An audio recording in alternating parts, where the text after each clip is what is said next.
Mayor's called the meeting to order. On the roll call, Council Member Aloya. Council Member Aloya is here. Here. Council Member Calandrillo. Here. Council Member Erin Delaney. Here. Deputy Mayor Joseph Delaney. Here. Mayor Rigoloso. Here. Okay, we have 5 ayes, which means a quorum is present for this regular meeting of the Garfield City Council, which is being held today, which is Tuesday, June 9th, 2020. This regular meeting is being held in accordance with provisions of the Open Public Meetings Act. And it's also being held under guidelines set forth by the New Jersey Division of Local Government Services in an email dated March 12, 2020 for the conduct of council meetings under a health emergency. Adequate notice was provided by mail, fax, and email to the official city newspapers and to other interested parties, and by posting a meeting notice on the bulletin boards in City Hall and on the city website. Although not required, a special public notice was also published in the June 4, 2020 edition of the Bergen Record newspaper, advising of this meeting being held remotely, and the public was also directed to the city website for guidance in order to listen and watch and participate. These actions have been taken to protect the health, safety, and welfare of the people of Garfield during this coronavirus pandemic. If everyone would please rise, we'd like to begin with a flag salute. I pledge allegiance to the flag of the United States of America and to the republic for which it stands, one nation, under God, indivisible, with liberty and justice for all. If everyone could please remain standing for a short prayer. Heavenly Father and Almighty God, look with favor upon our essential workers and those in emergency response, medical and law enforcement, and all those affected by health concerns and other events, especially during the past few weeks. Bless this mayor and city council and administration, that we may be useful to your people whom we serve, and we ask these things in your name. Amen. Mr. Mayor, members of the City Council, the very first item on the agenda is a public hearing on the Garfield School Safety Project, New Jersey Department of Transportation, Safe Routes to Schools program, and it is my understanding that our city manager, Tom Dutch, has a few comments in regard to that matter before we have the public hearing. Mr. Mayor, members of the council, we received another round of funding for Safe Routes to Schools. This round of funding will be applied to sidewalk and traffic safety improvements to schools 6 and 8. On the line with us this evening is Tom Pagani, who is with our engineering firm. He's consulted with Mr. Boswell. He has a presentation to make. The presentation was previously sent in to the administrator. So if we can turn it over to Mr. Pagani, Mr. Mayor? Yes, please. Sure. Mr. Pagani. Can you hear me? Yes, we can. Yes. Mr. Pagani. Okay. I can't see the presentation. I have it on my computer, so I'll just walk through. There's a PowerPoint presentation. It should only take a few minutes. If we could just one moment, Tom. Debbie, can you put that? There it is. There's the presentation. Thank you. All right. So my name's Tom Pagani. I work for WSP, and we are working for the city of Garfield for the design of the Garfield School Safety Project. The design is being funded by the NJDOT through their Design Assistance Program for Safe Routes to Schools. Next slide. Next slide. Thank you. So Garfield was given a construction grant for the Safe Routes to School program through the federally funded Safe Routes to School program. The safety improvements are for particular project needs to meet criteria for the Safe Routes to Schools for children. It's intended to provide safety improvements to encourage students to walk and bike more to schools. The part of the presentation tonight is it's a federal, since it is federally funded, it's a requirement that we do present the project to the public for any questions or comments. So as Tom mentioned, this project includes 2 locations: the Christopher Columbus School up on Cedar Street and the Abraham Lincoln School at Palisades Ave. Next slide. The existing conditions at Christopher Columbus School, the school is located between Botany Street and Sampson Street Place. Sampson Street. Cedar Street is a two-way roadway with a 25-mile-an-hour speed limit through a residential area. Students use crosswalks at Botany, but the project that we are looking at involves the existing mid-block crosswalk located in front of Columbus School, which currently doesn't meet ADA requirements and is therefore compliant. Next slide. The existing conditions at Abraham Lincoln School is this school is located between Hudson Street and Hepworth Place. Palisade is also a 25-mile-an-hour speed limit through fairly residential area, and the intersections used by children at Hudson and Hepworth currently have crosswalks that do not meet ADA compliant ADA requirements and are therefore not compliant. So the proposed improvements for the project, it includes replacing the non-compliant crosswalks, the non-compliant curb ramps with new ADA compliant ramps. The locations we're looking at is the mid-block crosswalk at Cedar Street and all the non-compliant ramps at the corners of Palisade and Hudson and Palisade at Hepworth. It will also include replacing the crosswalk striping with new high visibility crosswalk striping, which will provide a brighter, more reflective striping, which will help improve visibility during the daytime and at night. So this is just a quick view of just where the location, where the improvements will happen. This is Christopher Columbus. The red is proposed ADA crosswalks, the ADA ramps. The green represents the crosswalk. This location will also have a speed table, which I'll discuss in the next slide. But the improvements at Columbus are just at that one location. Abraham Lincoln, we're looking at the two intersections where any ADA ramp that is not currently compliant will be replaced. The intersections will also be milled and resurfaced since the striping will all be replaced. So that'll include all milling, resurfacing, and any additional signs that are needed. Next slide. This project also involves placing raised speed tables at both locations. The map below shows the two locations where we're going to be placing speed tables, which are made up of bituminous concrete. They're slightly different than a speed hump in that they have more of a flatter top and a wider cross section. The first speed table will be placed at the crosswalk in front of the school, and then the second speed table will be placed south of Botany. So that will help promote vehicles to slow before they reach Botany. At the Abraham Lincoln School, we're proposing 3 speed tables. From north to south, we've got one north of Hudson, which hopefully will promote vehicles to slow down before they reach the intersection. One mid-block between Hudson and Hepworth, and then one south along Hepworth. Same thing, to try and promote vehicles to slow down in each direction. One thing that's not in here, both schools will have bike racks will be provided, and they'll be placed, as directed by the school. So, next slide. So, the project that's basically the project in a nutshell. It's not a very complex project.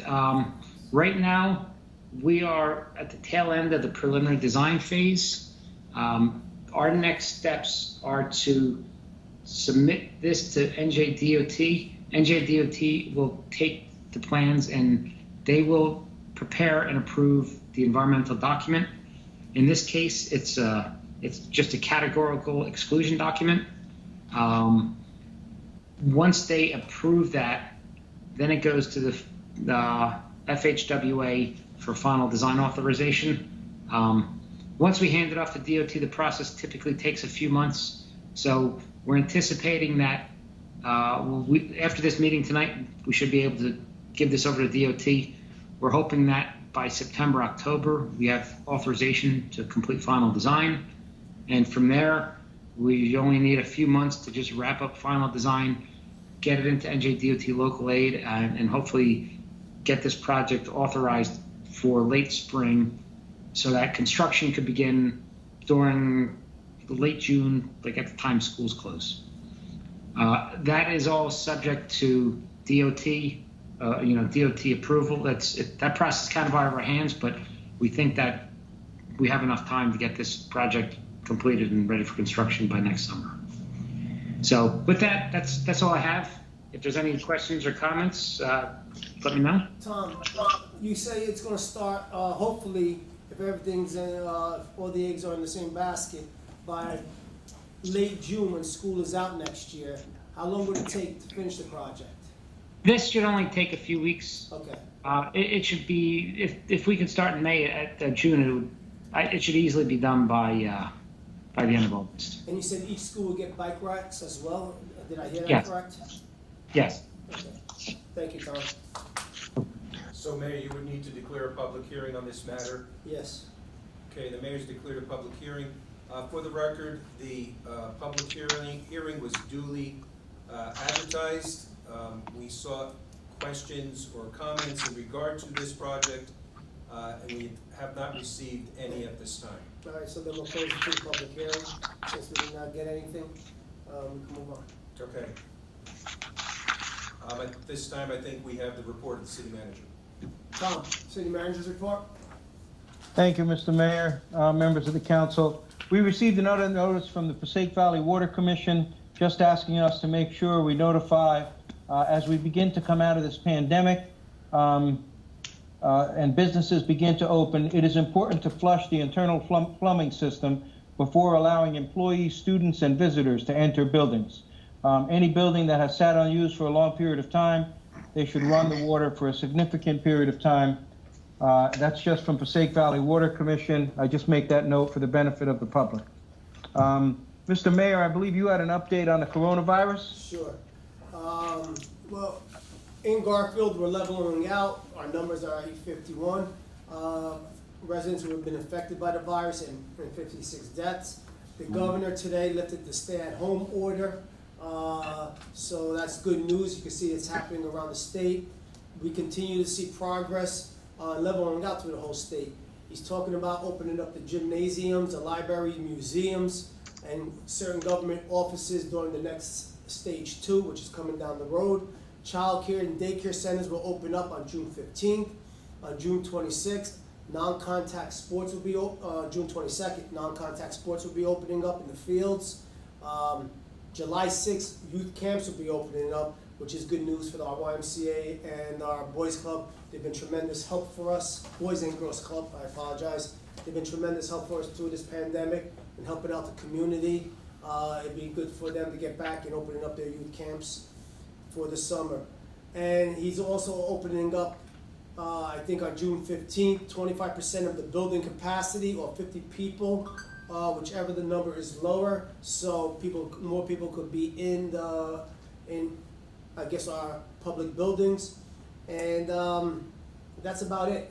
It looks like we are moving forward to having more people gathering outside and inside for, he was talking about on July 6th, or actually July 3rd, there could be gatherings up to 500 people right before the 4th of July. So he must have knew what he was talking about, the governor. So we don't have all the documentations, but these are some of the things that are coming down the road. It looks like July would be a good month for everybody to finally exhale, breathe, and move on with our lives in a normal capacity, as normal as we can. So that's about it on the COVID virus report. Thank you, Mayor. Just last time our meeting was interrupted, so it bears repeating. The Deputy Mayor and I are on the Community Development Board. I'm happy to report that we were awarded $195,000 for the Belmont Field turf replacement. That's our hold harmless money. We were awarded $175,000 for Monroe Street improvements, $15,000 to the Boys and Girls Club of Garfield for youth program room rehabilitation, $90,000 to the YMCA for roof replacement, and $20,000 to the Boys and Girls Club for their STEM program. Total to the city of Garfield and its related entities, $495,000. Nice. Thank you, Tom. Thank you, Deputy Mayor. That's a lot of money for the city. On summer camp, we did send out more than 80 packages to the people who typically would come to summer camp. As I sit here before you today, only 23 children have registered. The packages were sent out about 10, 12 days ago. So we'll continue to monitor that. We'll continue to monitor the regulations and the guidance coming from Trenton. I do not have an answer yet on summer camp. The Black Lives Matter march worked out very, very well. The participants were great. The people who applied for the permit, 4 very responsible young people, assisted by other members of our community, including the Garfield Neighbor Network, the Boys and Girls Club. It was a peaceful march, and I commend everyone, including our police, who did a very, very nice job making sure that all of the participants were safe. There was an article in the paper about the HEROES Act. It was an article in the community news. The HEROES Act has not passed, and I bring this up only because the article was in and it looked like the city of Garfield would be receiving millions of dollars. I hope that it passes in the form that it was proposed. If it does, that would be most helpful. But at this time, the article is a little bit premature. The mayor this evening has the outdoor dining ordinance on the table. I know the city attorney has sent out a recommendation to the governing body that we go ahead with the outdoor dining ordinance, because while the governor's order offers broad general guidance for allowing outdoor dining and also gives a website where you can expand your liquor license capabilities to the outside area, it is subject to local regulation. So that ordinance is before the governing body tonight. So, Mayor, do you have comments about the ordinance? Yeah, I'm excited about the ordinance. I think it's going to help our small businesses. They've been closed down for a while. The ones that weren't closed down were struggling with just takeout orders. With Tom being the person who will be in charge to fast track it, fast pace this ordinance through. If anybody wants to do outdoor dining, any of our establishments want to do outdoor dining, they'll send in their proposal to Tom. Tom will look at it. If he needs to, he'll check out the site and pass it on to our health inspector. And from there, it will, if it gets the rubber stamp, they'll move on. It is a temporarily only until the winter comes, and then from there we'll see where we're at. But our small businesses, our small restaurants, they've been closed down for a while, and they need this boost. And I think it's a good boost. I think the governor's doing something good, but he's leaving it up to us. And I think the best way to do it, without going into department to department to department, and by the time we do open it up, it's already 2 weeks later, and that small restaurant just lost 2 weeks of work as we're trying to get outdoor dining passed. So I think it's the best bet that we leave it to Tom and leave it to the Board of Health to pass this through. Just one follow-up comment. We did take the governor's order and then also the website where you would apply for the liquor license online to expand your capacity. We did forward that. The health department, I sent it there, and our health inspector did send it out to 43 different establishments serving food in the city to advise them of this opportunity. But we need the ordinance so we can have local enforcement. There's also tonight the mechanical subcode ordinance, which has been requested by Building Inspector Robert Schultz. He explained to me that this is required by the state. He also explained that the fees are exactly the same as they are in the plumbing code section. He didn't do any kind of increases, but he said that it's mandated by the state. Mr. Ferrero, do you have anything further on that? No, I have nothing further. As you stated correctly, we should Okay. proceed with it. Yeah, Mr. Schultz recommends the passage. People will not get double charged. He assured me of that today. So that's mechanical inspection, and Mr. Schultz will handle that. The neighborhood preservation program, I don't recall last time because our meeting wound up getting shut down, so I don't recall whether I mentioned this. The neighborhood preservation program for Passaic Street improvements, the governor is shutting it down for years 2 through 5, but for year 1, we will be getting $125,000. The mayor and I have been engaged in active talks with Greater Bergen as to the application of that. We're talking about some improvements to the stairway areas at the Passaic Street train stop, some other enhanced lighting under the trestle. So we want to spend our money wisely. They also indicated that if we use a portion of the money for a facade improvement grant program for businesses there, Greater Bergen is looking into can they match the facade improvement grant. So if we did 5,000, could they do 5,000 as well? So I will report back to you as that evolves. Tom? Yes. Also, Greater Bergen will be feeding our seniors. They mentioned that to us the other day too, that they'll be feeding our senior citizens for the next 3 weeks, or starting hopefully at the beginning of next week. The seniors and Maschio's food service, they parted ways last week, and Greater Bergen's picking up the tab to be feeding them for the next 3 weeks, 4 weeks, as Marty Geisler from the housing sees fit. So thank you to Greater Bergen.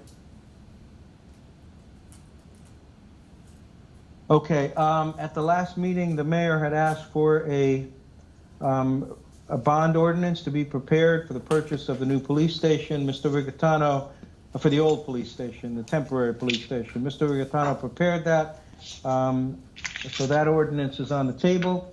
Councilwoman Delaney also had a request regarding the Board of Education. Perhaps, Councilwoman, we can turn that over to you.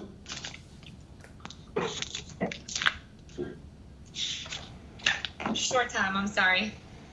Can everyone hear me? Yes. Yes. Yes. Okay, so I know for quite some time, my father and I have been interested in doing so.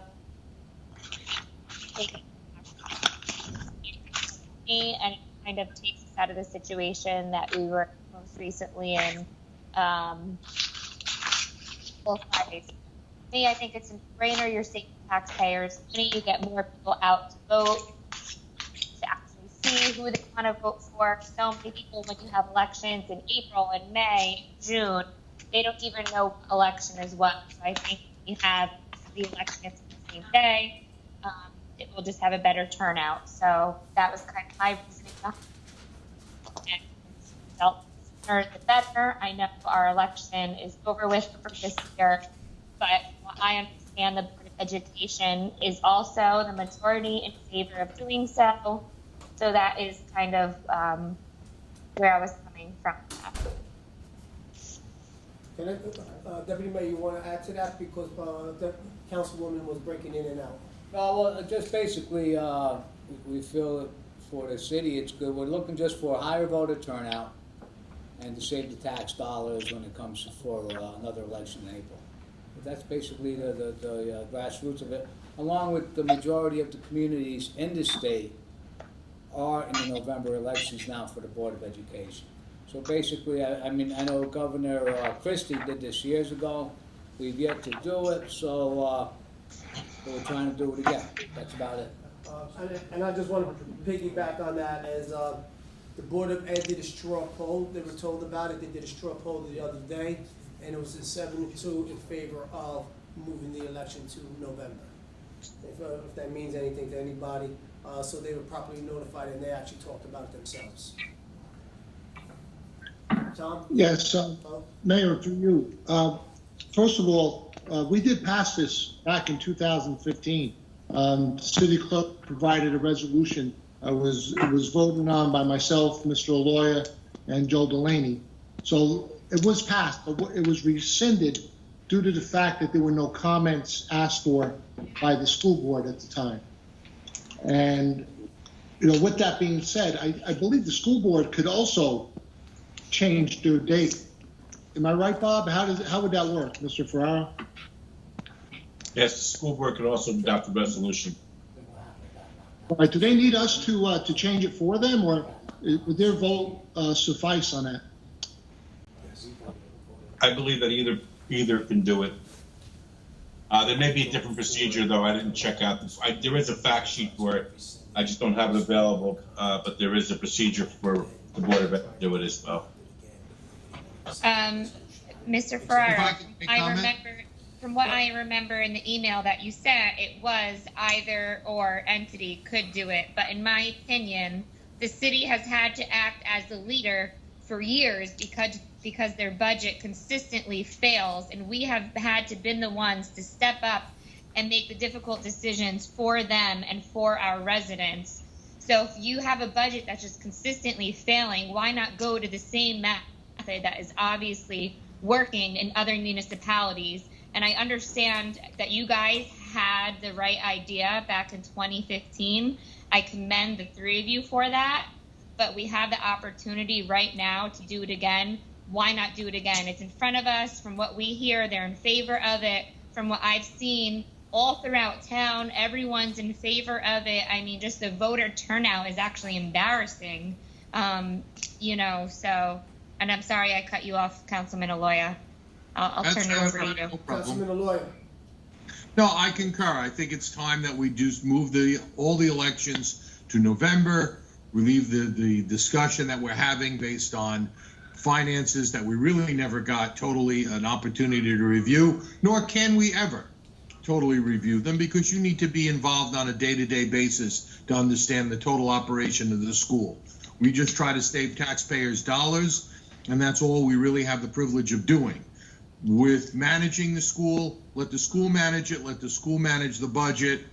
I concur, we should move all the elections to November. All right. Well, it's on the table for a vote later on today. Thank you, Councilman Aloya. Also, do we have the comments from the board that's sufficient? Because I support this. I think it'd be great to have them also pass the resolution, so it looks like it's everyone's on the same page. But Bob, do we actually need to get their comments officially? No, the comments are not a necessary component of passing the resolution. I did send a copy of the proposed resolution to Why did they? Bob, you were the attorney back in 2015, I believe, right? Yeah, yes, sir. But I did send. You have to rescind that resolution. It wasn't that they required comments. We had to send the proposed resolution to them, and I sent that to Dr. Cosmano. Right, but what I'm saying agree is with back in Councilman. 2015, why did we have to rescind the resolution? Because we didn't give them notice. The ordinance required notice. All right, so we have supplied them with adequate notice, so we don't have to go back on what we're going to pass at this point? I sent Dr. Cosmano and Ms. Shaka and their attorney, Mr. Geisler, a copy of the proposed resolution.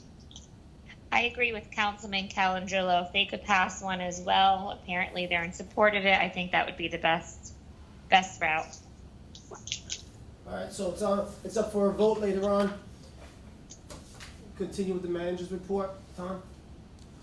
Yeah, at this time, I would like to turn it over to Mr. Boswell. Mr. Boswell submitted a monthly status report. If we could just highlight the important items, that would be good. Like, for example, the Passaic Street project is on for award tonight, so maybe you can talk about that initially.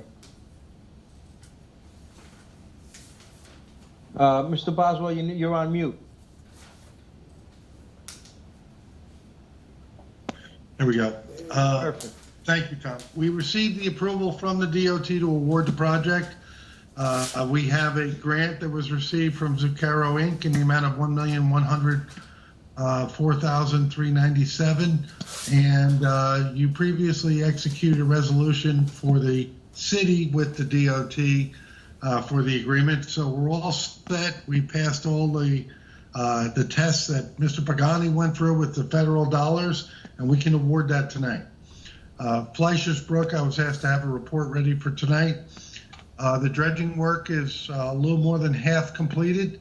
We've stockpiled it. We're testing it to get it out of the location where we have it down by the DPW. The boulder wall is completed, or 80% complete, and the modular block wall is going to start at the end of this week, and it will be complete by the first week in August.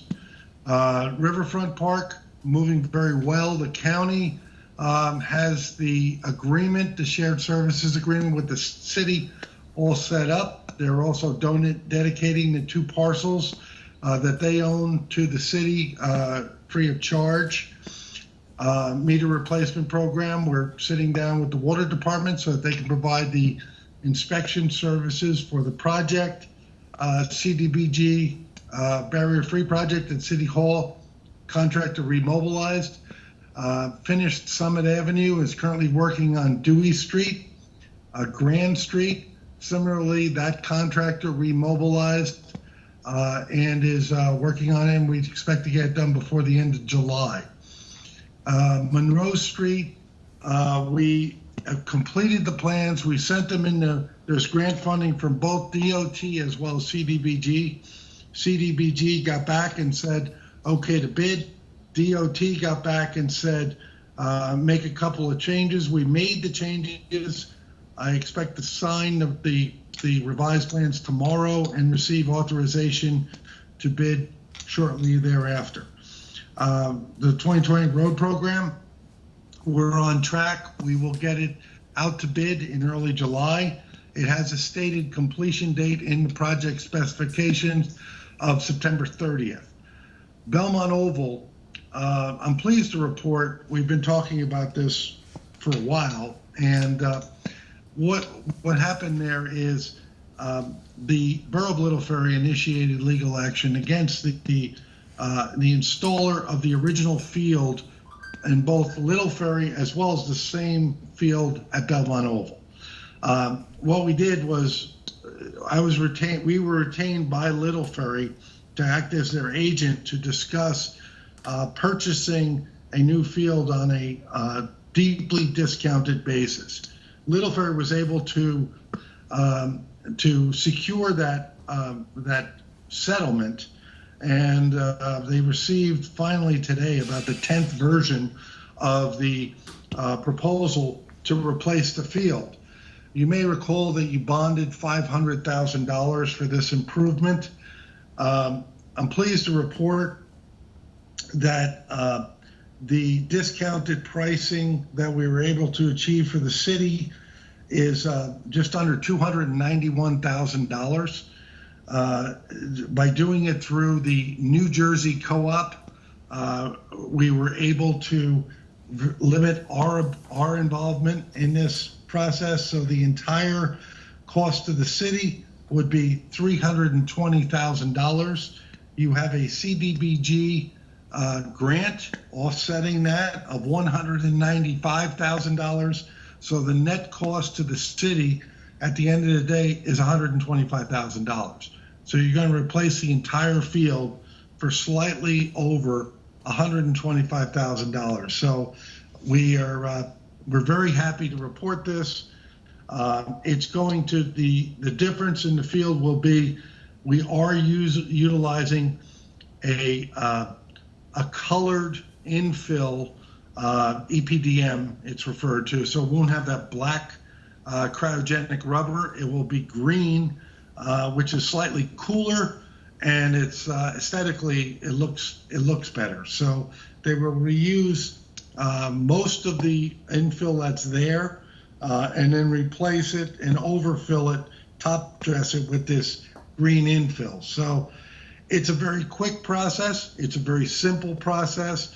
I need to review the specifics with the city attorney and Roy to ensure that he concurs with the same findings of the CFO for Little Ferry, that we can use the New Jersey cooperative for both buying and installing the field, and we're ready to go. So it's very good news. Kevin, how much of a guarantee do they give us on this field? They actually, yesterday, they proposed a 8-year third-party warranty, and that was just up to a 8-year third-party warranty plus a 2-year manufacturer's warranty, so it's 10 years. All right, and Mayor, through you, I have a couple questions for the engineer. How are we making out with our basketball courts on Columbus Field? They're in the design of the 2020 road program as an alternate bid item. Okay, So and also, so they'll be done in about 2.5, 3 weeks. fantastic. And also, Kevin, you talked about the grant on Passaic Street. Is that just a surface grant, or is that also doing infrastructure improvements? That is the sidewalks, the curbs, the light fixtures, the crosswalks, not repaving because it's a county road. It is not doing the infrastructure. We did spot repairs of the sewer lines there. You may recall over the past 5-6 months, but otherwise no other infrastructure improvements on Passaic Street. Well, my concern is, should these units get built, the 105 units, has the sewer study been conducted? Has the water study been conducted? And what is going on with the infrastructure on that particular area of Passaic Street? Water, I can tell you, is not a problem. Sewer, I would need to get back to you on. I can't answer that. I don't know, Frank, but I will follow up on that. Well, it's up to the applicant to do those studies, and they never did. So before we start doing any road improvement, and then we have to go break up the road down the line because it's inadequate, I think this all has to be worked out, and the improvements have to be made before we start spending the money on this. Well, the majority of the grant relates to concrete, streetscape, lighting improvements, and the road portion is a county road, so it's on the county to pave the road. But we'll follow up immediately. We'll copy the mayor and council. I understand what you're telling us, and we'll follow up as per your directive. And lastly, on the Monroe Street, the Kalama property, how much is the expansion of the roadway going to take of the riverside, and how much from the property from Kalama? I can find the actual plan. It was just sent out to the designer for the Kalama site, the design engineer, so I could find that and forward it to the mayor and council right now. It's mostly on the westerly side of River Drive. In fact, the southeasterly corner, we had a decision to make whether to bring that corner further out now that we're removing the railroad track. But I actually made a decision to keep it open to make the traffic flow a little bit easier there. But there's really not any taking on the easterly side of River Drive. It's on the westerly side of River Drive. So it's not going to be coming 6 acres so much, but it's going to be coming from where the bike path would be, the property that was so-called given to the city. That's really just going to be used for roadway. Roadway, bikeway, yes. There is a bike path the whole way, but I will send it to you now because we literally sent this out last week to the design engineer for, here it is, I got it here. So I'm downloading it on my iPad, but we have everything right here. We'll get it right to you now. And Kevin, also, how does the acquisition of that property take place? Is there a financial aspect of it, or like what's the procedure and how does that work? The developer, if I can, Yes, the developer was advised, and I've said this at a couple of prior council meetings, the developer was advised that we would be taking land on the 6-acre side of the property because we need to expand the roadway. Kevin, right now it's 2 lanes. How big will the roadway be when it's done on that side? You know what? There is an expansion. It looks like we're going to be taking about 15 feet on the easterly side as well. So Kevin, it'll be a 4-lane road. Well, it's actually at the intersection. It is a 5-lane. There you go. Thank you. Correct. So it's going from 2 lanes to 5 lanes. So there'll be a right-hand turning lane onto Monroe Street, and there'll be a left turning lane onto the bridge, and then there'll be a lane in the center. So that's all coming not from the riverside. If you take it from the riverside, on the riverside you're taking a ribbon of land. I looked at the plan. Yeah, it's about 15 feet. I'll forward this now over to the council. The developer was advised in our initial talks, and I said this before, that we would need that land for road widening. That's a condition of the county giving us money and participating in this project from Monroe Street to Passaic Street. So will we have to purchase that property, Tom, or that's going to be? No, that's a condition of the development. All right. One of the things on a long list of what I'm asking for. And if I remember correctly, Thank you, Tom. Thank you, Paragon, Kev. Mark Chavis donated that property when he was going to be the developer to the city. So, Well, Mark Chavis talked about it, but unfortunately, circumstances were not in his favor, and he had to leave the project. So, but I have advised this developer as well that this commitment was made previously, and I expect this commitment to follow through with him as well. Tom, will there be enough room for the bike path? Well, we got a grant of $500,000. We were one of the few in the state to get it. That was based on Mr. Boswell's design, so I'll let him answer that. There's a bike path the whole way. There is a bikeway. One of the integral components of the whole idea here is that on top of the slope, there's a bikeway, and along the bottom of the slope, although we don't talk about it that much, there's what they refer to as a primitive path, kayak and canoe trail. And in between, there's this railing, and when there needs to be a retaining wall to make that happen, there's a retaining wall. But there is a bikeway in every place from Outwater North and from Monroe to Passaic. There is a bikeway all the way through. All right, thank you. All right. Tom, anything else from manager's report? Before we leave the engineer, I just have the question on Monroe Street. Kevin, what's the plan on doing Monroe Street? Take out the tracks? No, I know what you're doing. I'm said the schedule as to when you're doing it. I'm sorry. Because the condition of Monroe Street, far as the condition is terrible on Monroe Street, I think it exceeds some of the other streets, so we should prioritize that one as being in the repair. And then we're on a quick schedule with Monroe. We've already sent to the DOT. We've already got their comments. We're sending back in. I would think we're going to be advertising for Monroe within the next 2 weeks and then awarding it. So I think you'll probably see workers out there late July and into August and finish it up in the beginning of September. Kevin, that's to remove the tracks? Are we talking about the track? Yeah.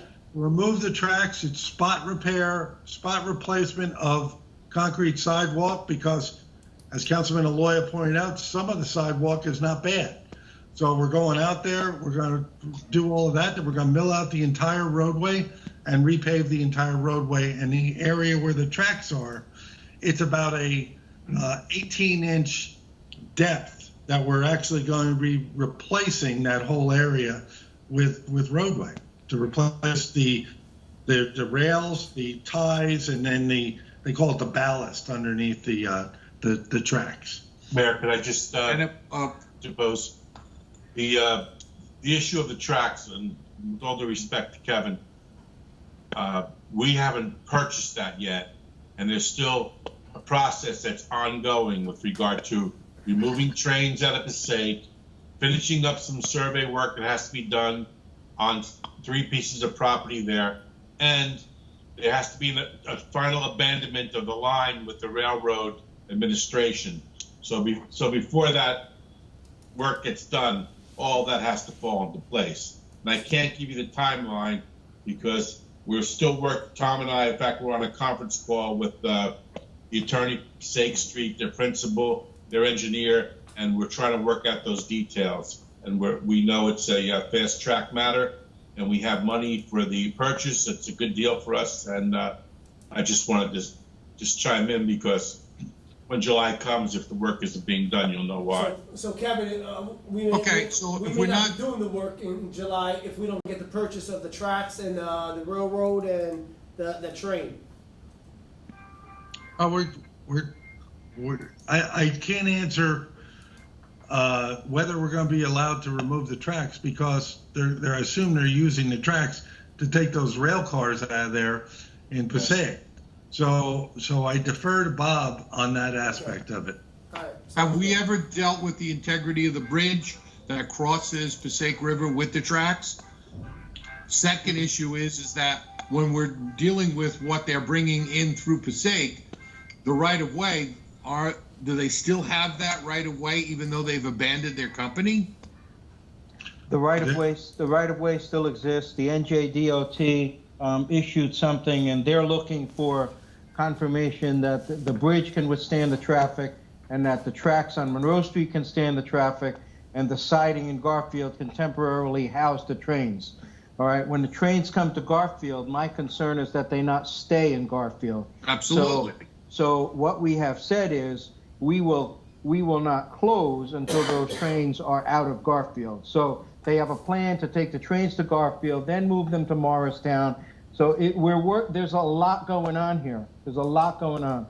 We've had telephone conference with the county executive, the county administrator in Passaic County. There's just a lot going on at this point.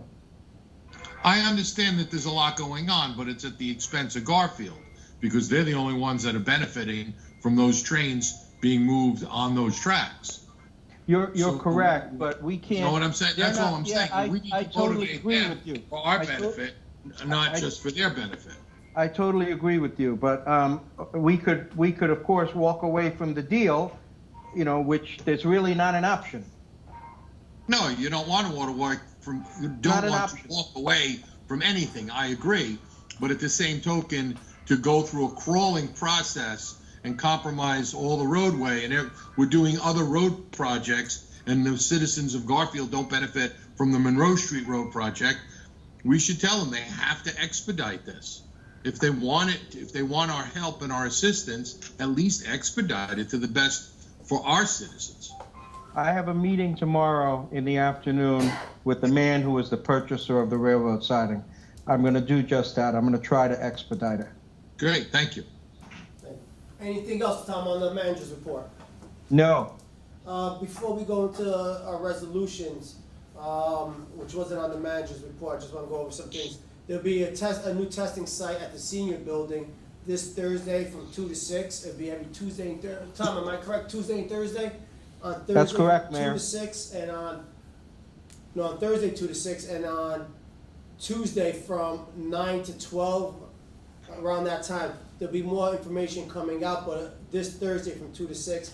Also, there's a blood drive on July 9th at the Senior or Rec Center. There'll be one-day blood drive if anybody wants to donate blood, but there'll be more information to follow. We'll put it out on social network and Nixo, and we'll get the community to know. So those are the other two things that Mr. Manager's report.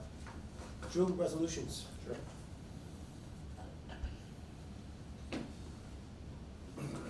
Okay, the very first resolution we have is one which changes the date of our council meeting from July 7th, 2020, it's to July 14, 2020. The reason for this change is that the governor switched the New Jersey presidential primary from June 2nd to July 7th, and on July 7th we had a council meeting, so we're switching the meeting to the following week, July 14th. The resolution is signed by council members Rigoloso, Aaron Delaney, Joseph Delaney, and Aloya. On the roll call, Councilmember Aloya. Aye. Councilmember Calandrillo. I don't think I hear him. Unmute the mic, please. Frank, you Councilman, you're on mute. Is he on mute? All right, sorry about that. I have a question on the resolution. It states that our work session will be at 6 and that the regular meeting will start at 8. Are we going back to City Hall, and is that the anticipated plan? We'll see what the governor, with his restrictions that he's lifted, we'll see what what was stated. Looks like we may be, but all we heard, it's what we've seen in the newspaper and what I'm hearing in the news, so we haven't actually got any information. So, as of now, we'll stay this course, but if the governor changes it, then we'll probably end up going back to City Hall. Well, that resolution states on there, I believe, that it's a work session at 6 and 8 o'clock. So is that in order? If you want me to read the enabling portion, I'll do that. Right, so It says, it's- now therefore be it resolved by the City Council of the City of Garfield, Bergen County, New Jersey, that the dates of the work session and regular meetings scheduled to be held July 7, 2020 are hereby canceled and postponed and rescheduled to be held Tuesday, July 14, 2020, with the work session scheduled to be held 6 p.m. in the conference room in City Hall, and with the regular meeting scheduled to be held 8 p.m. in the council chamber in City Hall, unless designated to be held in a different venue or time on July 14, 2020, due to the coronavirus pandemic. So, All right, well, thank you, Drew. I vote yes. if it comes back here, it'll be at 7 o'clock like always. All right, I vote yes. Okay, Councilmember Aaron Delaney. Sorry, I vote aye. Deputy Mayor Joseph Delaney. Aye. Mayor Rigoloso. Aye. Okay, we have 5 ayes. Resolution is adopted. We have a resolution which expels Matthew Sloha as an active member of Fire Company Number 5. The resolution is signed by council members Rigoloso, Aaron Delaney, Joseph Delaney, and Aloya. On the roll call, Councilmember Aloya. Aye. Councilmember Calandrillo. Aye. Councilmember Aaron Delaney. Aye. Deputy Mayor Joseph Delaney. Aye. Mayor Rigoloso. Aye. Okay, we have 5 ayes, the resolution is adopted. We have a resolution which authorizes a settlement of a tax appeal for 377 MacArthur Avenue LLC.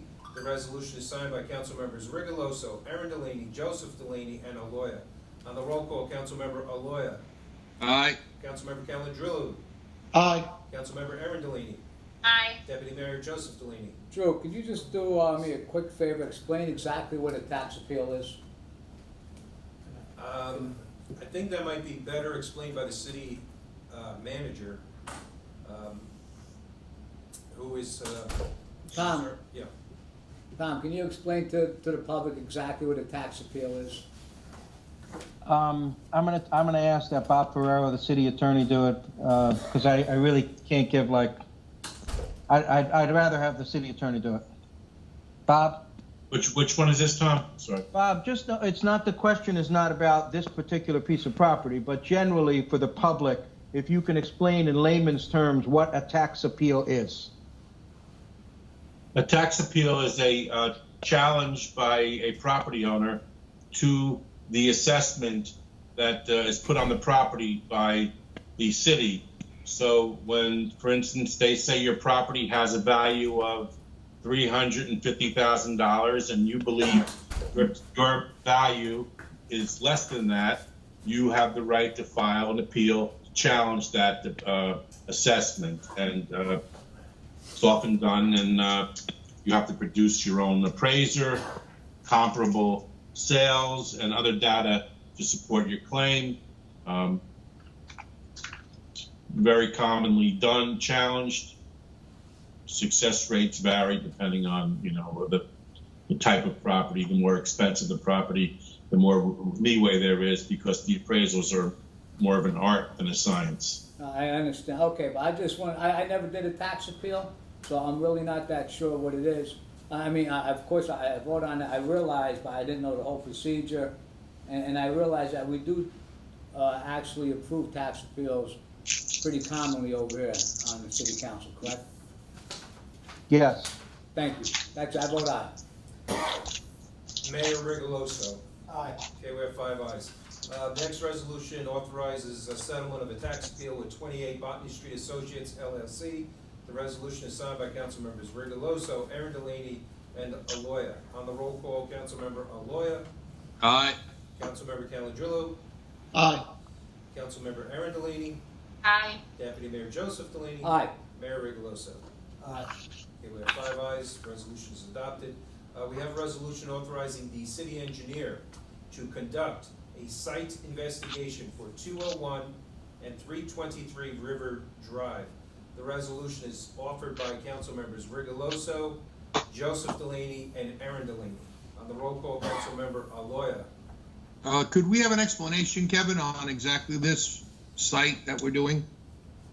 It was a preliminary assessment report that identified some, what they refer to as AOC's, area of concern, and it requires, in order to get the funding to buy the property and with the grant funding, you have to, And this is for the bike path on River Drive. yes. That's all I was just verifying. Yes, Thank you. I'm I sorry. vote aye. It's all grant money. It's using grant money. Councilmember Calendrillo. Aye. Councilmember Aaron Delaney. Aye. Deputy Mayor Joseph Delaney. Aye. Mayor Rigoloso. Aye. Okay, we have 5 ayes. The next resolution is one authorizing the city engineer to finalize a NJDEP submission for and coordinate the installation of a permanent GAC filter unit at well 8C and to complete a NJDEP submission to authorize the drilling and development of well 2R. The resolution is signed by council members Joseph Delaney and Aaron Delaney. Before he goes on, and the next question will be asked, I'll ask the question for everybody. Kevin, can you just explain that in short, as short as possible, where well 2R is and 8C? And 2R is down behind the backstop at Columbus Field. There's well 2 that doesn't meet standards. The treatment unit at well 1A at the corner there was designed to have a other well feed into it. And this is the basically the whole design has been completed. There's just a little bit more work that needs to get done to send it in. 8C is the one up by the Housing Authority, Laurel Lane. Same thing, that's a permanent system. And this will allow it to be treated for not just the old contaminants that we knew about, but the new ones that you just read about, the PFOAs, they're all going to be treated by this as well. PFOAs, yes. Okay, Drew. Okay, on the roll call, Councilmember Aloya, Aye. Councilmember Calendrillo, Councilman Calendrillo. Yeah, he's. Yeah, I'm here. okay. Somehow, Drew, you got wiped out. I couldn't hear you. Oh, sorry. Can you repeat that, please? You vote. What am I voting on, please? Well, it's a resolution authorizing the city engineer to finalize a. Okay, I understand that. Okay, I vote aye. Councilmember Aaron Delaney, Aye. Deputy Mayor Joseph Delaney, Aye. Mayor Rigoloso. Aye. Okay, we have 5 ayes. Resolution is adopted. The next resolution is one authorizing the city engineer to provide project oversight and inspection services in connection with the replacement of turf and turf at LaFaso Field / Belmont Oval Park. The resolution is signed by council members Joseph Delaney and Aaron Delaney. On the roll call, Councilmember Aloya. Aye. Councilmember Calendrillo. Yes, this is a good thing. You know, that field is utilized by a lot of younger children for Little League baseball, soccer programs are there. So, Kevin, just make sure you do a good job. Thank you, Councilman, I will. All right. And Councilmember Calendrillo. I vote aye. Okay. Councilmember Aaron Delaney. Aye. Deputy Mayor Joseph Delaney. Aye. Mayor Rigoloso. Aye. Okay, we have 5 ayes. The resolution is adopted. The next one is one which is a resolution of support from the city of Garfield to submit an application and abide by concessions of the New Jersey Department of Community Affairs, Recreational Opportunities for Individuals with Disabilities, Broy Grant Program. The resolution is signed by council members Joseph Delaney and Aaron Delaney. On the roll call, Councilmember Aloya, Aye. Councilmember Calandrillo, Aye. Councilmember Aaron Delaney, Aye. Deputy Mayor Joseph Delaney, Aye. Mayor Rigoloso. Aye. Okay, we have 5 ayes, the resolution is adopted. We have a resolution which amends the city capital budget. It's a capital budget amendment resolution which is signed by council members Joseph Delaney and Aaron Delaney. On the roll call, Councilmember Aloya, Aye. Councilmember Calandrillo, Aye. Councilmember Aaron Delaney, Aye. Deputy Mayor Joseph Delaney, Aye. Mayor Rigoloso. Aye. Okay, we have 5 ayes. The next resolution is a resolution awarding a contract to Zucchero Incorporated for the Neighborhood Revitalization Streetscape and Pedestrian Safety Improvements Phase 1. The resolution is signed by council members Joseph Delaney and Rigoloso. On the roll call, Councilmember Aloya, Aye. Councilmember Calandrillo, Aye. Councilmember Aaron Delaney, Aye. Deputy Mayor Joseph Delaney, Aye. Mayor Rigoloso. Aye. Okay, with 5 ayes, the resolution is adopted. The next one is a resolution establishing the election of members of the Garfield Board of Education as the first Tuesday after the first Monday in November. The resolution is signed by council members Joseph Delaney and Councilmember Aaron Delaney. On the roll call, Councilmember Aloya, Aye. Councilmember Calandrillo, Yes, I do have one question on this, and maybe I guess this would be directed to Bob. Would the November election be this coming November, or will it be the following? Because I believe it's the following November. Yes, you're correct, Councilman. It'd be the following 2021. Okay, thank you. I vote yes. Councilmember Aaron Delaney, Absolutely yes.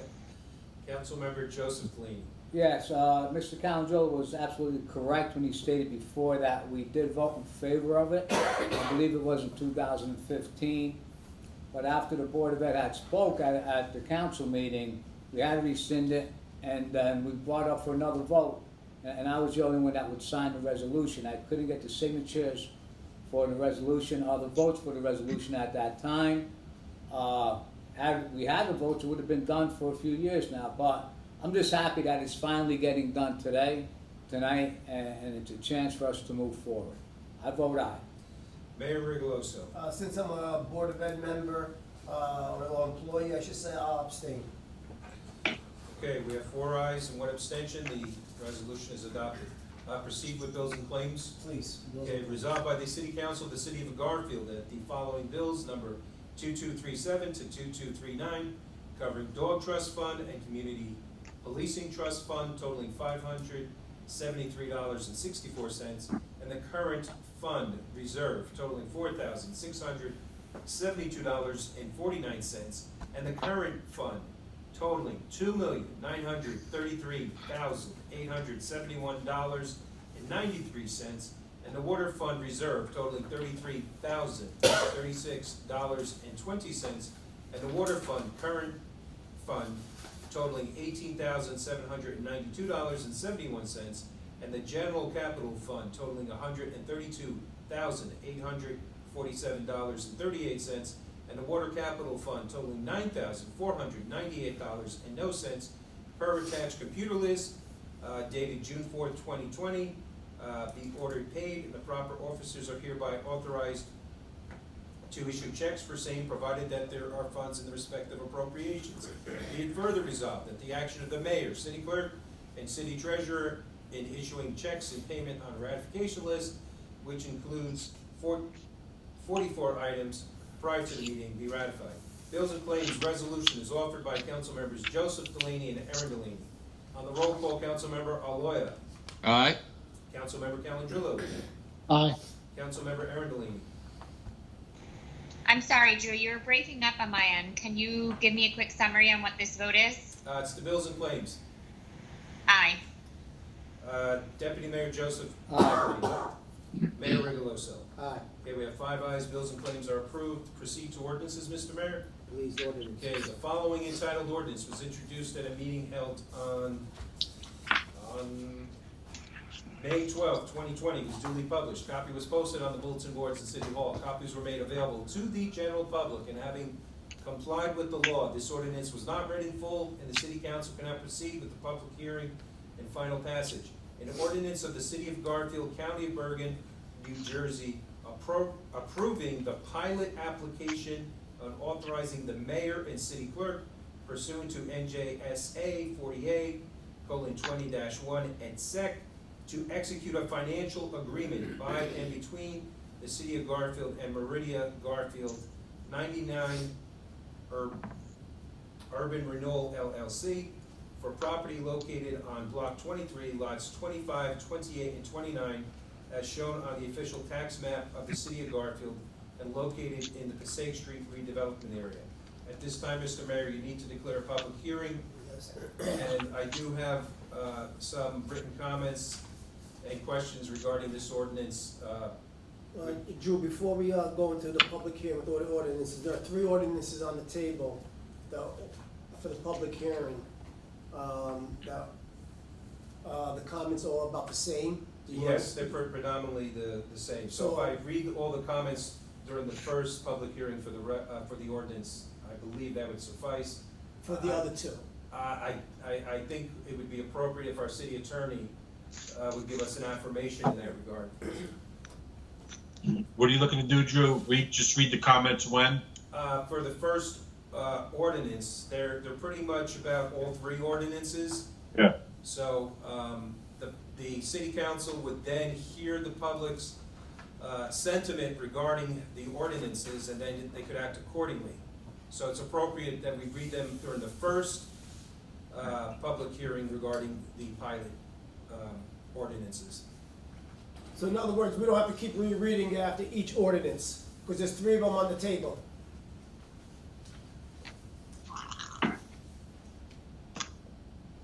Drew, you're gonna read the comments tonight? Yes, I'm reading them right now. Okay, I have no objection to that. I don't know what the question is. Okay. We have 13 or more comments. So the first one is from Rich Torre, 113 Krakow Street. It says, I am writing in because I cannot understand how there can be any resistance to having a piece of property that is contaminated and has been vacant for 30+ years, getting cleaned up and developed. I have heard in discussion that the city receives $20,000 a year in taxes on this property right now. We have a developer who wants to clean the property, develop it, and give the city parkland, which would result in the city receiving over $400,000 in property taxes. How can it be a bad thing for the city to receive 20 times the taxes for the same piece of property, in addition to the property being built upon and no longer being an eyesore? I have heard some members of the council ask, what is the rush to develop this property? And I say that 30 years is too long. Thank you, Rich Torrey, 113 Krakow Street.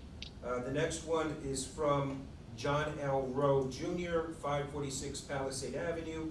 Members of the City Council, firstly, thank you for all your efforts during COVID-19. Your jobs must not be easy during this time. I've been watching some of your meetings and have gone back to understand the history of redevelopment in Garfield. I would just like to say that I wholly support the Passaic Street projects that you are pursuing. Garfield is likely the only community in Bergen County with 2 train stations on a line that may one day have direct access to New York City. It would be pure negligence on the city's part if one day the city station is no more and the city had options to revitalize and improve the area around it but chose not to. I am familiar with the site and cannot for the life of me see how residents in the neighborhood, in the neighboring area will be negatively impacted. As for the site off on River Road, if there are no additional school children involved and the option is an enormous empty lot with environmental issues or developed industrial use that brings in new taxes for the city, I will pick the cleaner site with tax revenue over an abandoned environmental mess.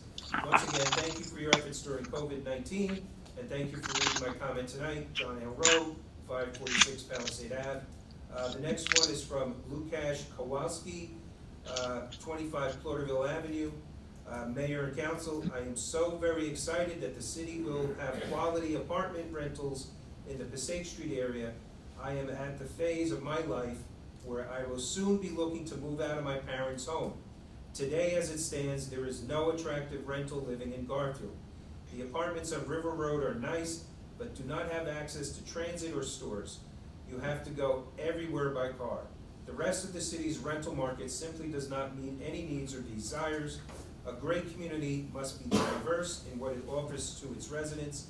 Adding a quality rental option in a downtown setting and next to a train station is an absolute home run. I am excited that the city is willing to consider redevelopment. Once again, that's Lukasz Kowalski, 25 Plorterville Avenue. The next one is from Aaron Kahn. He does not list an address. Hello, I'd like to tell you a little bit about myself. My name is Aaron Kahn. I live at 77 Irving Place, Garfield, New Jersey. He does have an address. I have spent all my life in the wonderful city of Garfield.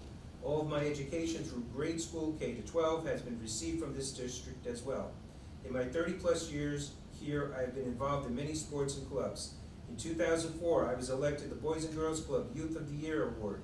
I attended Garfield High School from September 2000 to June 2004, where I graduated with honors, National Honor Society, and also played and excelled in both varsity baseball and wrestling. My education was then furthered at Montclair State University, where I received a BS in exercise science and teaching of health and physical education. I have now worked in the Garfield School District for 10 years, where I teach health and physical education at the high school, along with being the head wrestling coach, head boys volleyball coach, and assistant girls soccer coach. It goes without saying, this town is very important to me. I am writing this email in regards to the redevelopment on Passaic Street.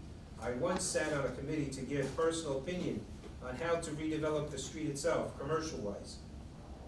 I am 100% for development, and I believe that starting the housing condo construction is the first step in the right direction, especially due to its location, steps away from the New Jersey Transit Station.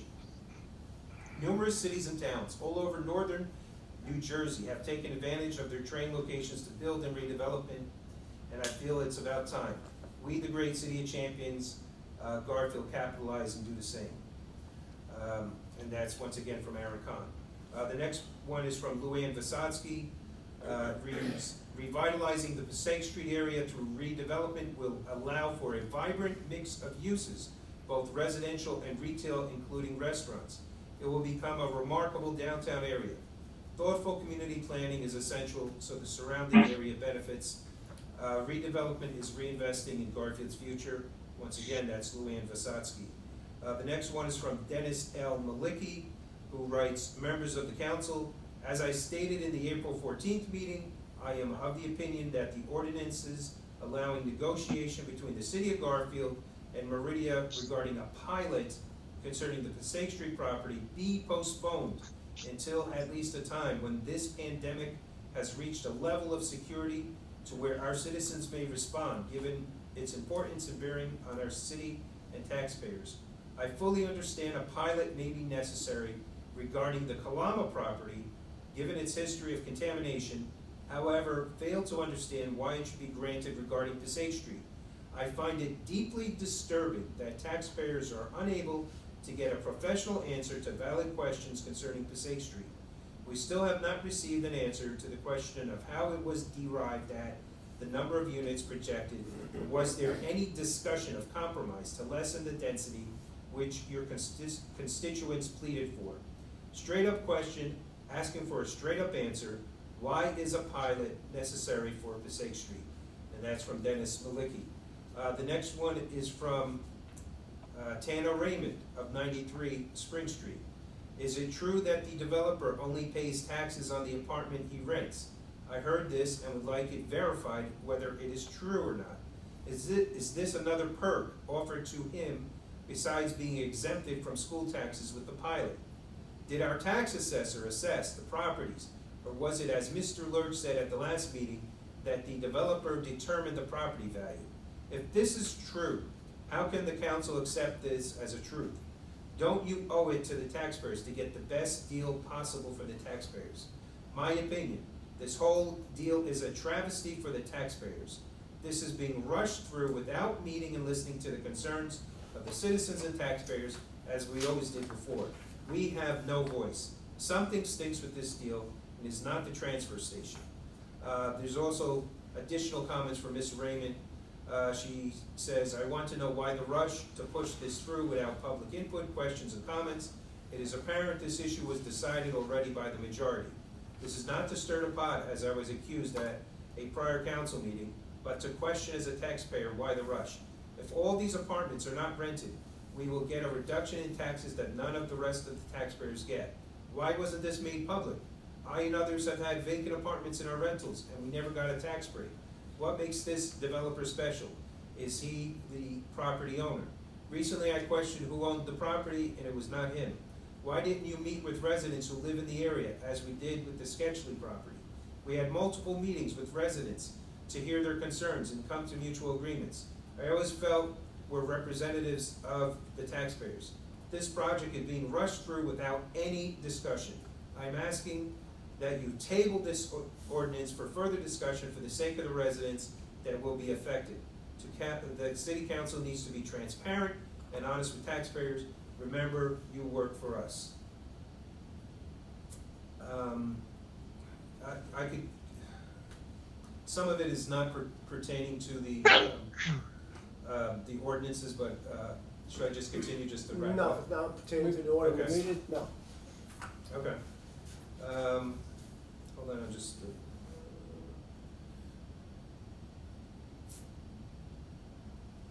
Okay. The next one is from Brian Stringfellow, 55 DeWitt Street.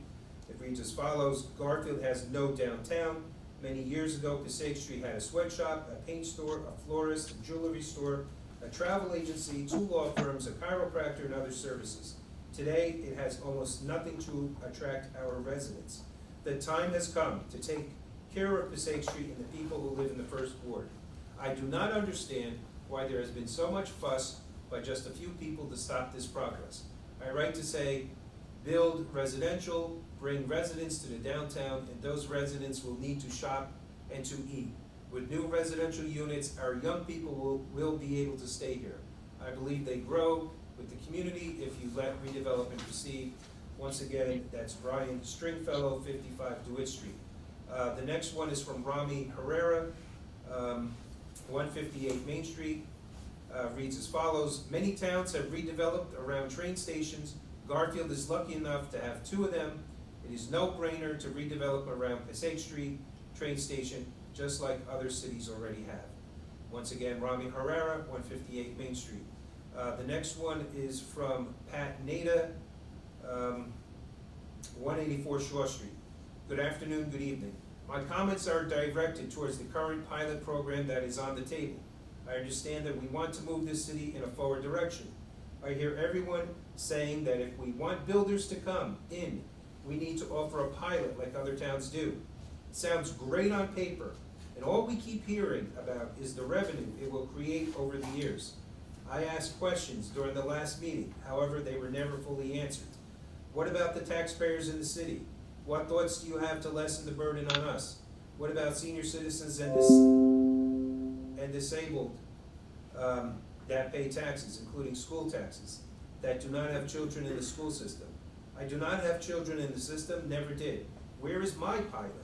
I also asked on the last meeting for dollar figures that show the revenue that the pilot would produce versus the regular tax they would pay on the property. That question was never answered. Has this pilot been advertised to other builders? You keep saying we are lucky to get this builder, but has this pilot been advertised to other builders? How would you know if other builders are interested if it is not offered to them? Finally, we heard each and every night via a phone call and or video on how dense our city is. Once again, why are we looking to increase residency when we are already packed in like sardines? We have apartments that are illegally overcrowded.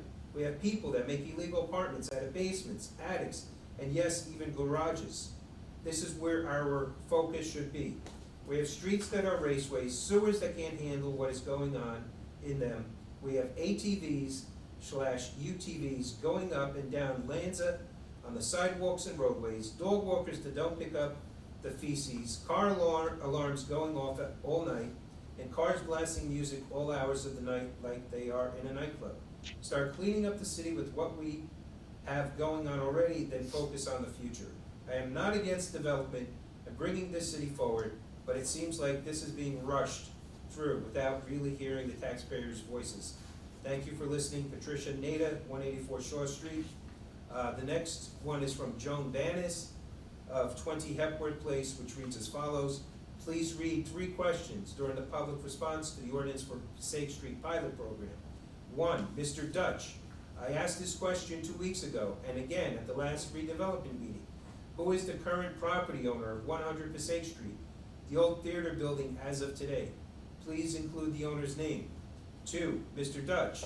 It was confirmed at the last meeting that the Passaic Street development has no contamination, nor is located in a flood zone. Therefore, what reason has the developer given to request a pilot program for the Passaic Street development? Why didn't the developer request this at the beginning of this process? And if he is unable to build without a pilot, then why not open it up to another developer who is financially stable and willing to build without a pilot? As the mayor and Mr. Delaney have both stated, this is a prime location for redevelopment as agreed by all. 3, Mr. Dutch, approximately what would be the total taxes on the Passaic Street development over a 15-year period without the pilot, including city, school, and county? I need to comment on events. Okay, the rest I don't think is about the ordinances, so we can read that during the public portion. We have another one from Michael Gill, 20 Hepworth Place, which reads as follows. Everyone is for redevelopment on Passaic Street, as it has been stated in the past. We are for redevelopment, not overdevelopment. This is evident in the very survey which Garfield selected to be conducted by Greater Bergen Community Action. The people of Garfield who participated in this survey reflected by a huge majority vote against overdevelopment in favor of less dense development for Passaic Street. Why do the majority council members, Mayor Aaron and Joseph Delaney, continue to fail to recognize and listen to the residents of Garfield who participate in the very survey they voted to have done? And now, once again, the council has another opportunity to listen to the residents of Garfield concerning the pilot program for the Passaic Street development. Why should the developer receive this tremendous tax break in order to make sufficient profits? Pilot programs are specifically used for distressed and blighted areas. The pilot greatly reduces the developer's tax burden and results in significant savings over the term of the agreement. The 3 council members are once again listening to the developer and not to the residents and voting citizens of Garfield. That's it for Mr. Michael Gall, 20 Hepworth Place. And next we have from Elaine Giordino of 109 Marcellus Place. Mayor and City Council Garfield, I thank the council, police, and citizens for taking the time to begin a very important conversation. Hold on, this here is talking about racial justice, so I think that goes to the, when we open it up for citizens and taxpayers. Oh, here we go. It is essential our citizens know, understand, and approve actions that are taken in our name, both regarding the potential income for Garfield and the potential income of the Garfield School Board. At this moment, let's assume for these questions the projects on Passaic Street and Monroe Street will be built. At the May 12th council meeting, Mr. Aloya asked some very important questions regarding both looking at the possibility of pilots for the Passaic and Monroe Street properties and very interesting alternative proposals offering non-pilot wins for the developer and more secure and lucrative wins for Garfield. Prior to voting on moving forward with negotiations on pilots, please detail for our citizens how Mr. Aloya's proposals were vetted and addressed by the appropriate city employees for use in negotiating with the 99 and 100 Passaic Street developer, as well as the same developer for the property on Monroe and River Road. Please share the information on each project separately. Mr. Aloya can explain his suggestions, and then after doing diligence using numbers researched by the city experts, for example, Frank Regan, special counsel to the redevelopment agency, Dieter Lurch, auditor, would respond to Mr. Aloya's proposals and present to the Garfield citizens their investigation into each possibility before any decision or vote is rendered. For this discussion, let's assume city costs, landscaping, lighting, security cameras, Monroe Street, the contribution of the strip of land on the riverfront, and land for widening the roads would also be part of negotiations. Respectfully, Elaine Giardino, 109 Marcellus Place. That includes all the items that I have. I think the mayor has a couple. Yeah, I have two. This is from Chris Cassetone, Prospect Street. I understand that redevelopment of the Kalama site is finally at hand. After more than 30 years of looking at this vacant site, I commend the council for taking the steps necessary to develop this property. This property was a long chemical factory that contaminated our neighborhood and our city. We finally have the opportunity to get this site redeveloped in a positive way. The proposed riverwalk on the Passaic River will also improve the entire area. There has been a great controversy over giving a developer a pilot. If I say a pilot helps get this property financed and built, do it as soon as you can.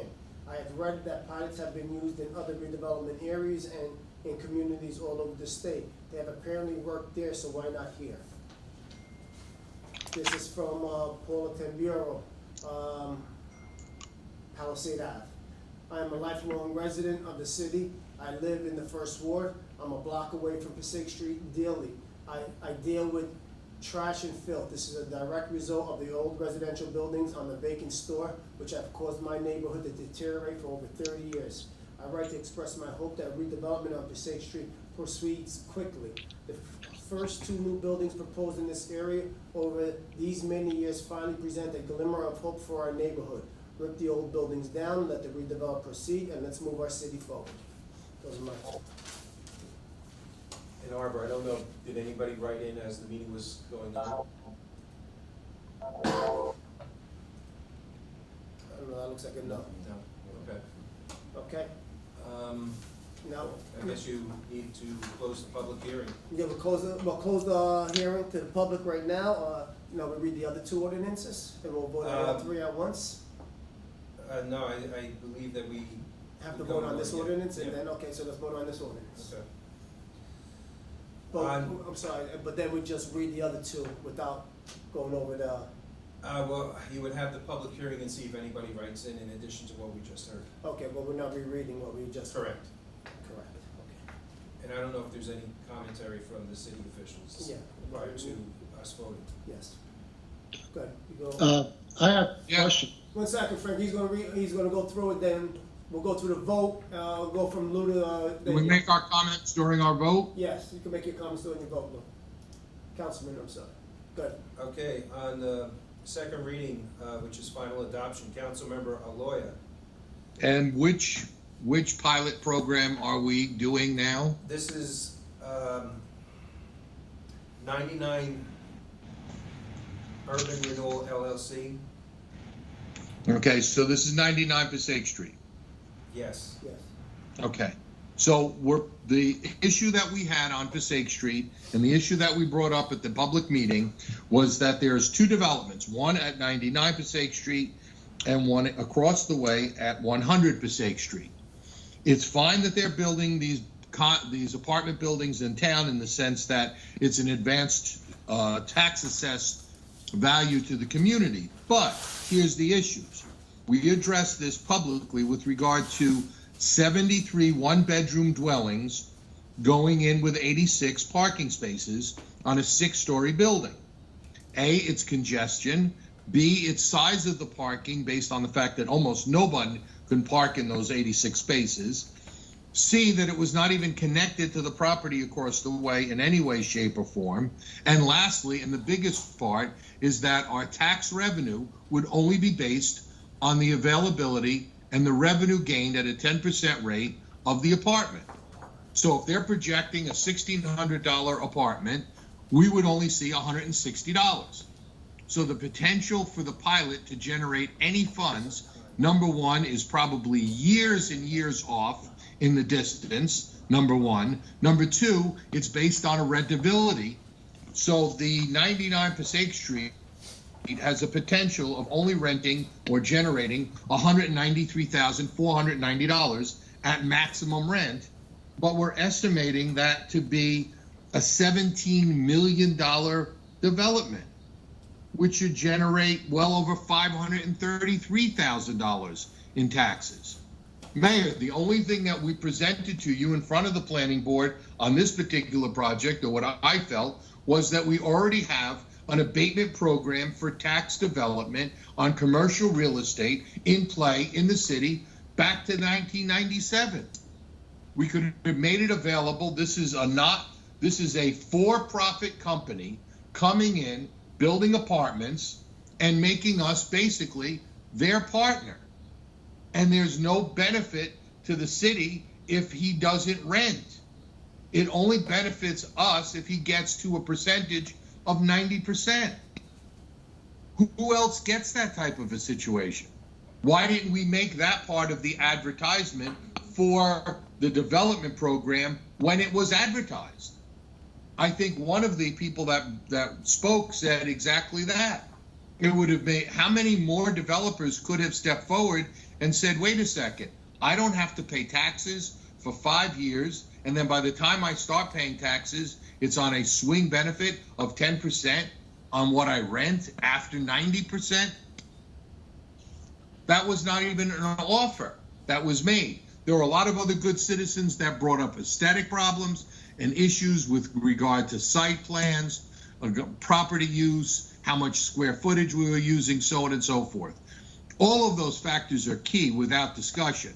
But the fact is, to put the pilot in after you advertise, that's like saying you're going to run a special, but we don't even know what the price is. And then after you find out the price is nothing, well, then I think everyone would have lined up for that special. So please, I think we need to reconsider not the program. I understand the value of development. Trust me, I was actively involved in the 37 acres called Garfield Commons and involved in the other property on River Drive. So we were all actively involved in what can be done with developers and controlling developers. Because if you remember the property where the Wawa now is, that developer came to us too and said, the only thing that could ever be there are apartments. And we said, no, we don't want any more apartments on River Drive. It's the only thing we have closest to a highway. Please give us commercial. And look at how good that turned out. Sometimes no is the better answer than yes. So if you're asking me to vote on this pilot, the answer is no. Councilmember Calandrillo. Yes, I have a few questions. First of all, does this developer own 99 Passaic Street? I can answer that. The ordinance itself says right on it in the third paragraph, whereas Meridia Garfield 99 Urban Renewal LLC is the contract purchaser of the property. It's right in the ordinance. But he doesn't own it during the negotiations, and he possibly will purchase it going forward. Am I correct, Mr. Dutch? Well, he's the contract purchaser. If he doesn't purchase it, then there will be no pilot, there'll be no development. Basically, we're negotiating with someone who doesn't own the property. Secondly, I asked for a financial analysis, Mr. Lurch, and have you performed this analysis as to the solvency of this developer? Mr. Lurch. The developer submitted a personal financial statement. We've requested additional documentation, such as tax returns, such as liquidity, ability to both purchase and construct the project. We're awaiting the additional information. So the financial report is not completed at this time. No, and I got to say, Mr. Dutch alerted me that he requested this almost the day after our last regular meeting. So it's been almost 3 weeks, 4 weeks, and we still don't have this. I can't understand. I did ask through Tom Dutch's office for the assessor to assess the value of these properties. And from what I received this at 4 o'clock today. It's amazing how every time you request things, it's at the 11th hour that you receive the information. And the numbers, the valuation doesn't, it's actually what was represented to us verbally it's overvalued. So this is a problem for me. This is a real problem. We don't know as far as whether or not the developer is solvent enough to go forward, as per what I just heard, and not until he submits more documents. Secondly, we have a situation where this is something that was asked for possibly as far back as a year and a half ago, and never was it represented to us that this developer needed a pilot. We asked the questions, he always danced around it. I went to the planning board hearing, asked him directly. I sat there until 12:30 a.m., 6.5 hours for a hearing, which is unheard of. And he could not answer the question about whether or not he wanted a pilot. So my conclusion is, if this is a developer that will not come forward in the beginning and put all the cards on the table, this is not the right developer for the city of Garfield. And Mayor, you said, well, why, request for proposals.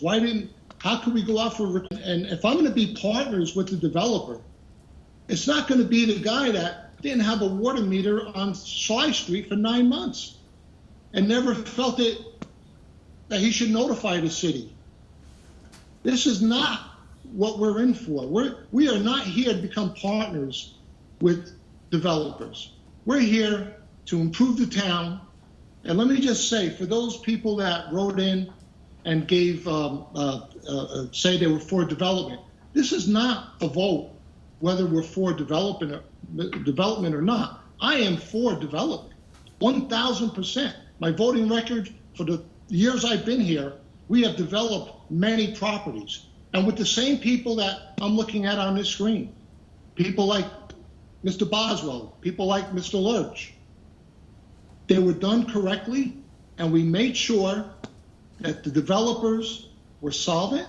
And I'm not saying this developer is not solvent. I'm just saying we have to do our homework. We have to do it right. And so to the people who wrote in and say they're for development, so am I. I'm 100% for it. But I'm not for relieving a developer of paying school taxes. And that's what we're doing. We're giving him, for the next 15 years, a pass on paying school taxes. I noticed one of the gentlemen that wrote in said he's a teacher. It's very important to educate our children. It's very important for money to come in for our schools. We just raised taxes, $1 million, not we, because I was against it, $1,380,000 school budget.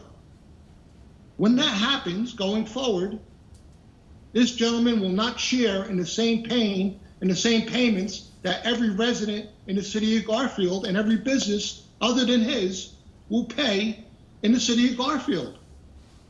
That's not good enough. And why are we catering to one developer? I can't see it. I don't know the answer. Only 3 council people or 2 in the mayor can answer that. But to me, we have to get the right people to develop. And please don't say no one else wanted to develop. The city never gave the opportunity for anyone else to come in. So this is my position on this, and I have more to say when we vote on the other ordinances. So with this, I am left with no choice but to vote no. 105 units in the city of Garfield on a half an acre of land with not enough parking, no water study, no sewer study, a 6.5-hour hearing that should have been concluded, that should have ended and continued. That's not the way to run government. So I am voting no on this. Councilmember Erin Delaney. Yes, thank you, Drew. I apologize for the delay. I think that we all know I'm in favor of saving our comments for the end of the meeting. That's how I think it should be done. But obviously, I'm inclined to make some comments now, following Mr. Calandrillo and Mr. Aloya. So whatever comments I do have for all of the properties and the pilot programs, kind of refer back to these statements. So in regards to pilots, without these incentives, many redevelopment projects that have revitalized distressed areas would not have been feasible. And I think that the same is implied here.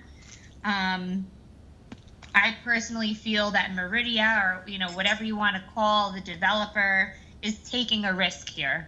We are not their ATM machine. They are not, making tons of money on Garfield. They may, but it's a risk.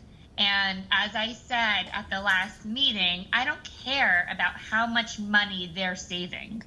I encourage people to make money and succeed in their lives. What I care about is the city and how much we're making.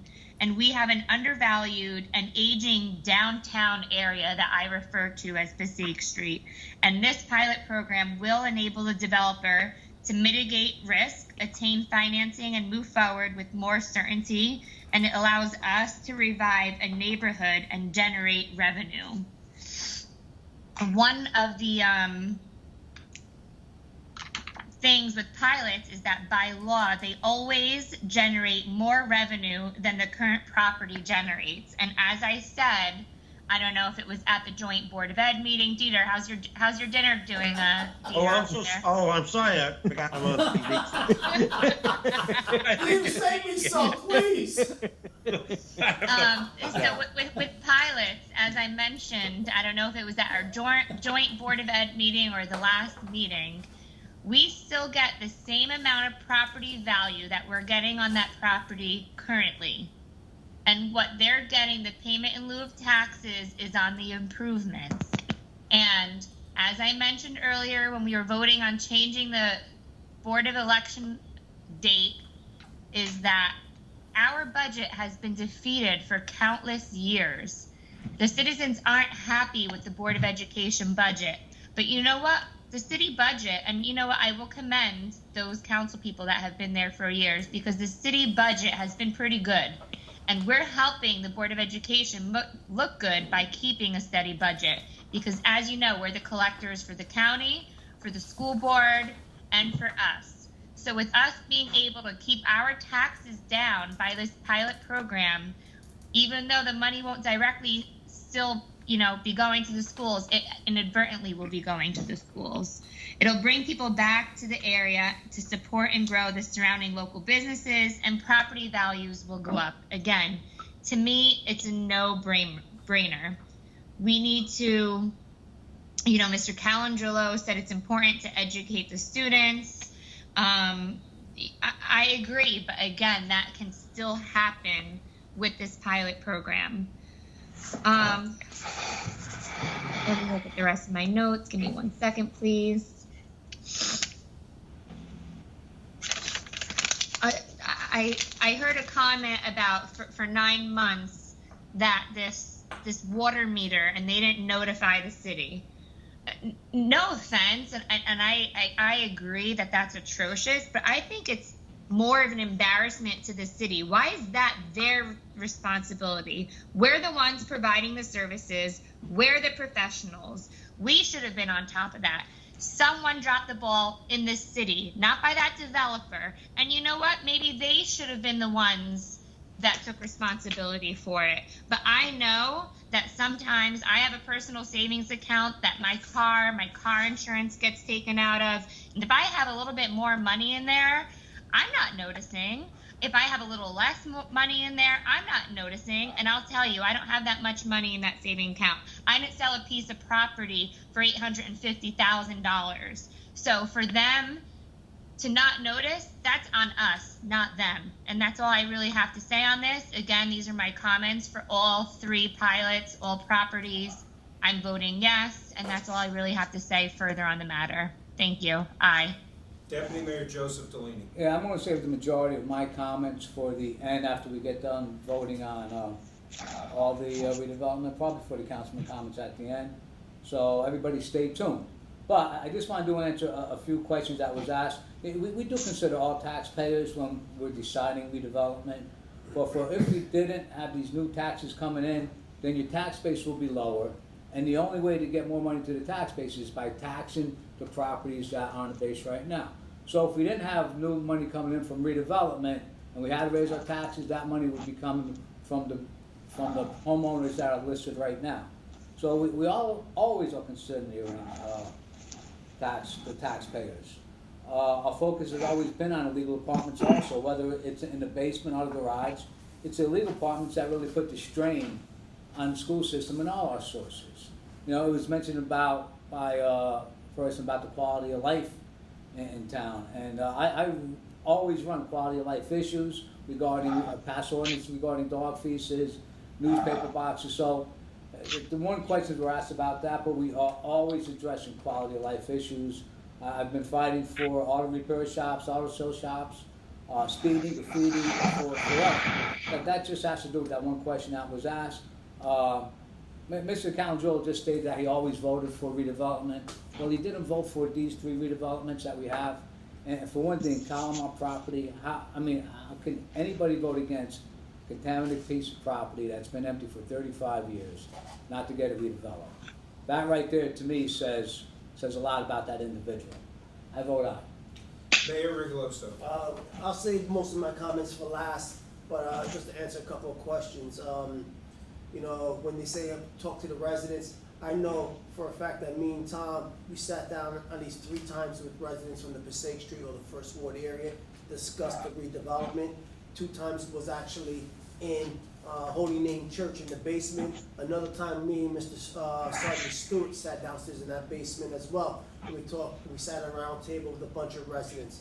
So we did. And another time, I think, Tom, you had I would say I call it a small little summit with people who came to City Hall, and you put on a presentation. There must have been about 15, 16 residents from the First Ward. So we've reached out. Correct. We've reached out to the residents. We also reached out to through the survey to Greater Bergen, and you know, people are hungry for redevelopment in that area. And this was the buildings for sale, you know, and the developer bought these buildings or in contract to buy these buildings. So, you know, for other builders, other developers came into Garfield, and they're all looking for pilots as well. You know, they're not looking to build a house, they're looking to build. They're looking at major pieces of property. Before Kalama was purchased, there were builders looking to build there, and every builder that came in wanted a pilot for Kalama chemical plant. You know, a contaminated flood zone piece of property.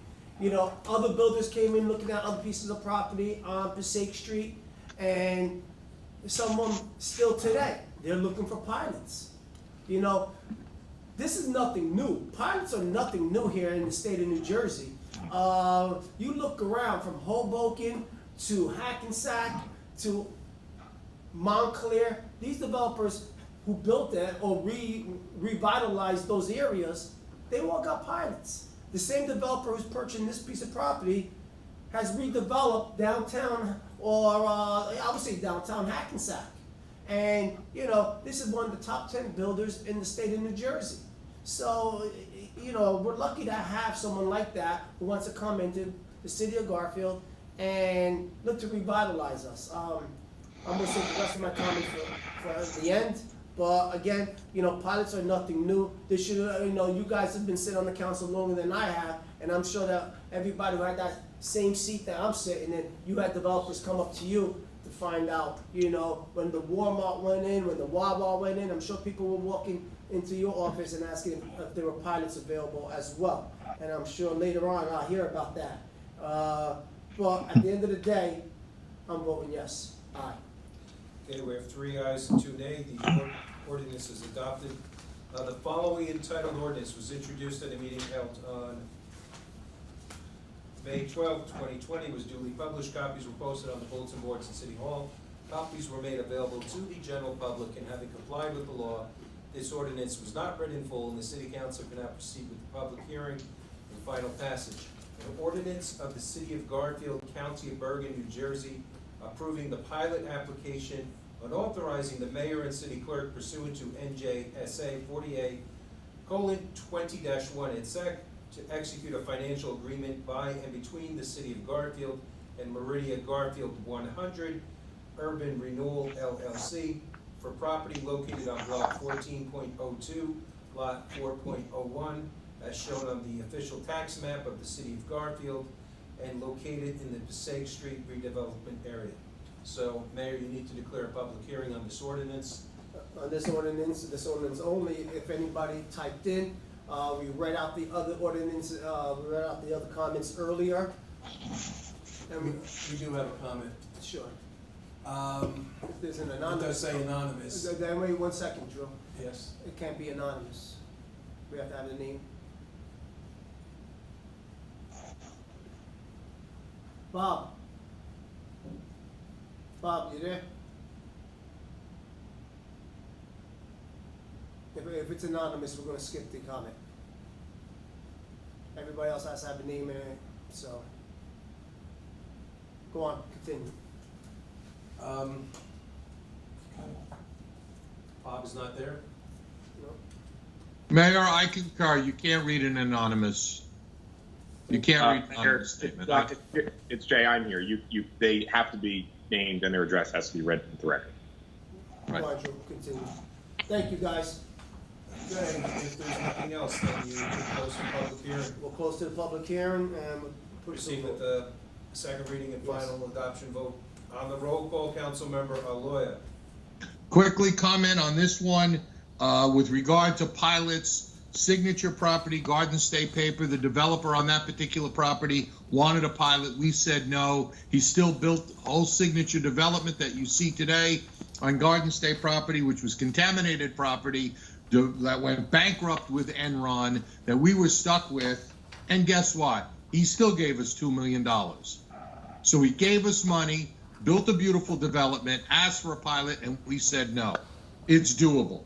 With regard to 100 Passaic Street, this development is built on this particular development, and let me get to one other point. I want Meridia to make lots and lots of money and pay the taxes so the Garfield taxpayer benefits from the development. That's all I'm arguing. I have no problem with him being successful. I'm happy he's doing the development. We worked real hard to create the development agency that's been the forefront for all of this development. But 100 Passaic Street, they're building 32 apartments with only 19 parking spaces. Plus, they're getting a pilot. That's way too much, Mayor. And we asked specifically at the planning board meeting, join the two pieces of property together. So the 86 parking spaces on one side of the street and the 19 parking spaces on the other would be deeded the same, giving at least every apartment one parking space. And the developer said no, and the planning board agreed with him. That's unheard of. Who gets 32 apartments with 19 parking spaces?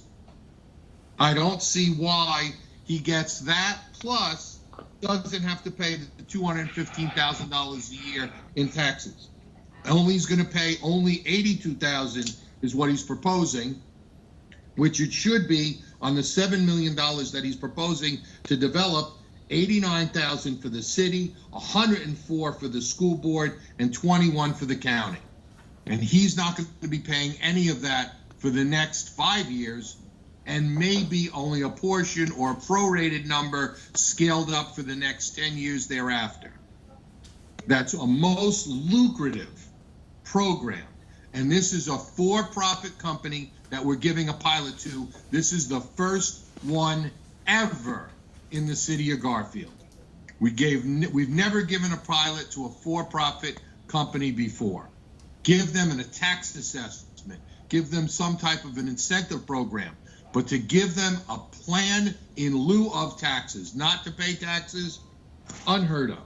And one other thing that we cannot forget, the Garfield Commons, the Walmart development, that whole development is generating $1.3 million worth of money for us every year. That was also contaminated property.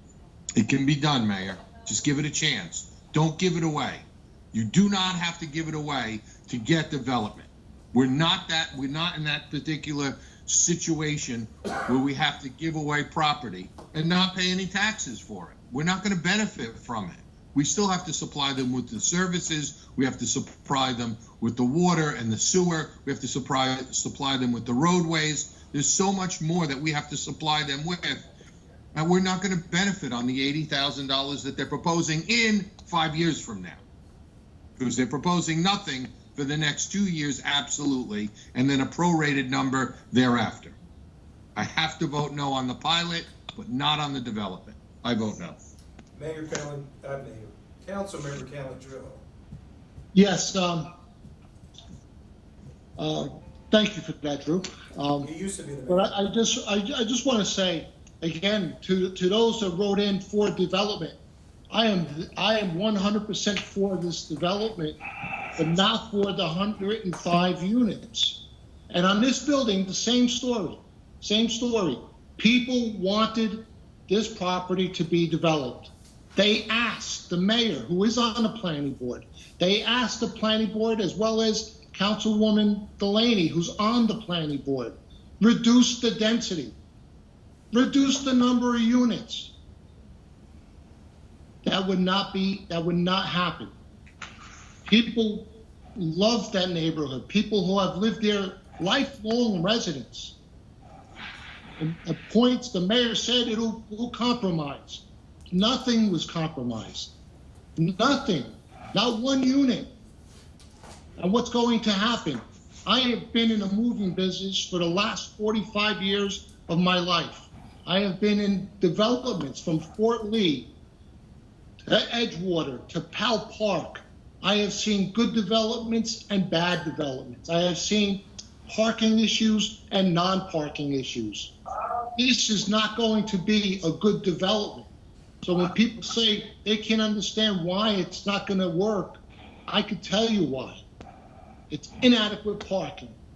One elevator in each building, according to the plans that were voted on. One elevator. Now, with this whole thing with the coronavirus, people are very concerned about getting in elevators with other people as it is. One elevator, not one generator in these buildings in case the power goes out. Well, is this a quality of life issue? Absolutely. But we got to have a product, but less that will go there. Mr. Lawyer said it well. Those are the two nicest buildings on Passaic Street, and we're going to tear them down. Not we, but the developer's going to tear them down, and the city's giving the blessing. Well, I'm not giving the blessing. It's horrible. And then to add insult to injury, he's going to come to us and say, oh, by the way, to make the project happen, I can't pay your school taxes. Holy cow. Shameful. He should have came forward like a real gentleman and came up to everybody and said, look, I want to build 105 units, non-negotiable.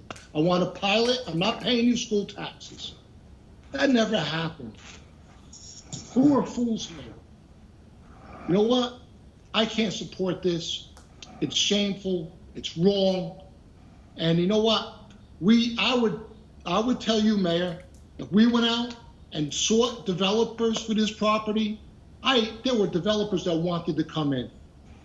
They did. They didn't get return phone calls. Okay? That's the truth of the matter. And to say every developer wants a pilot, I said that meetings ago. How many times we had to say no? You're not getting a pilot? You're going to pay your fair share of taxes like everybody else? And sure, churches don't pay taxes. Absolutely. But everybody else pays their fair share of taxes. Houses of worship are excluded. So what are we doing up here? What are we doing? Honestly, very, very, very upset, very discouraged. I vote no. Councilmember Aaron Delaney.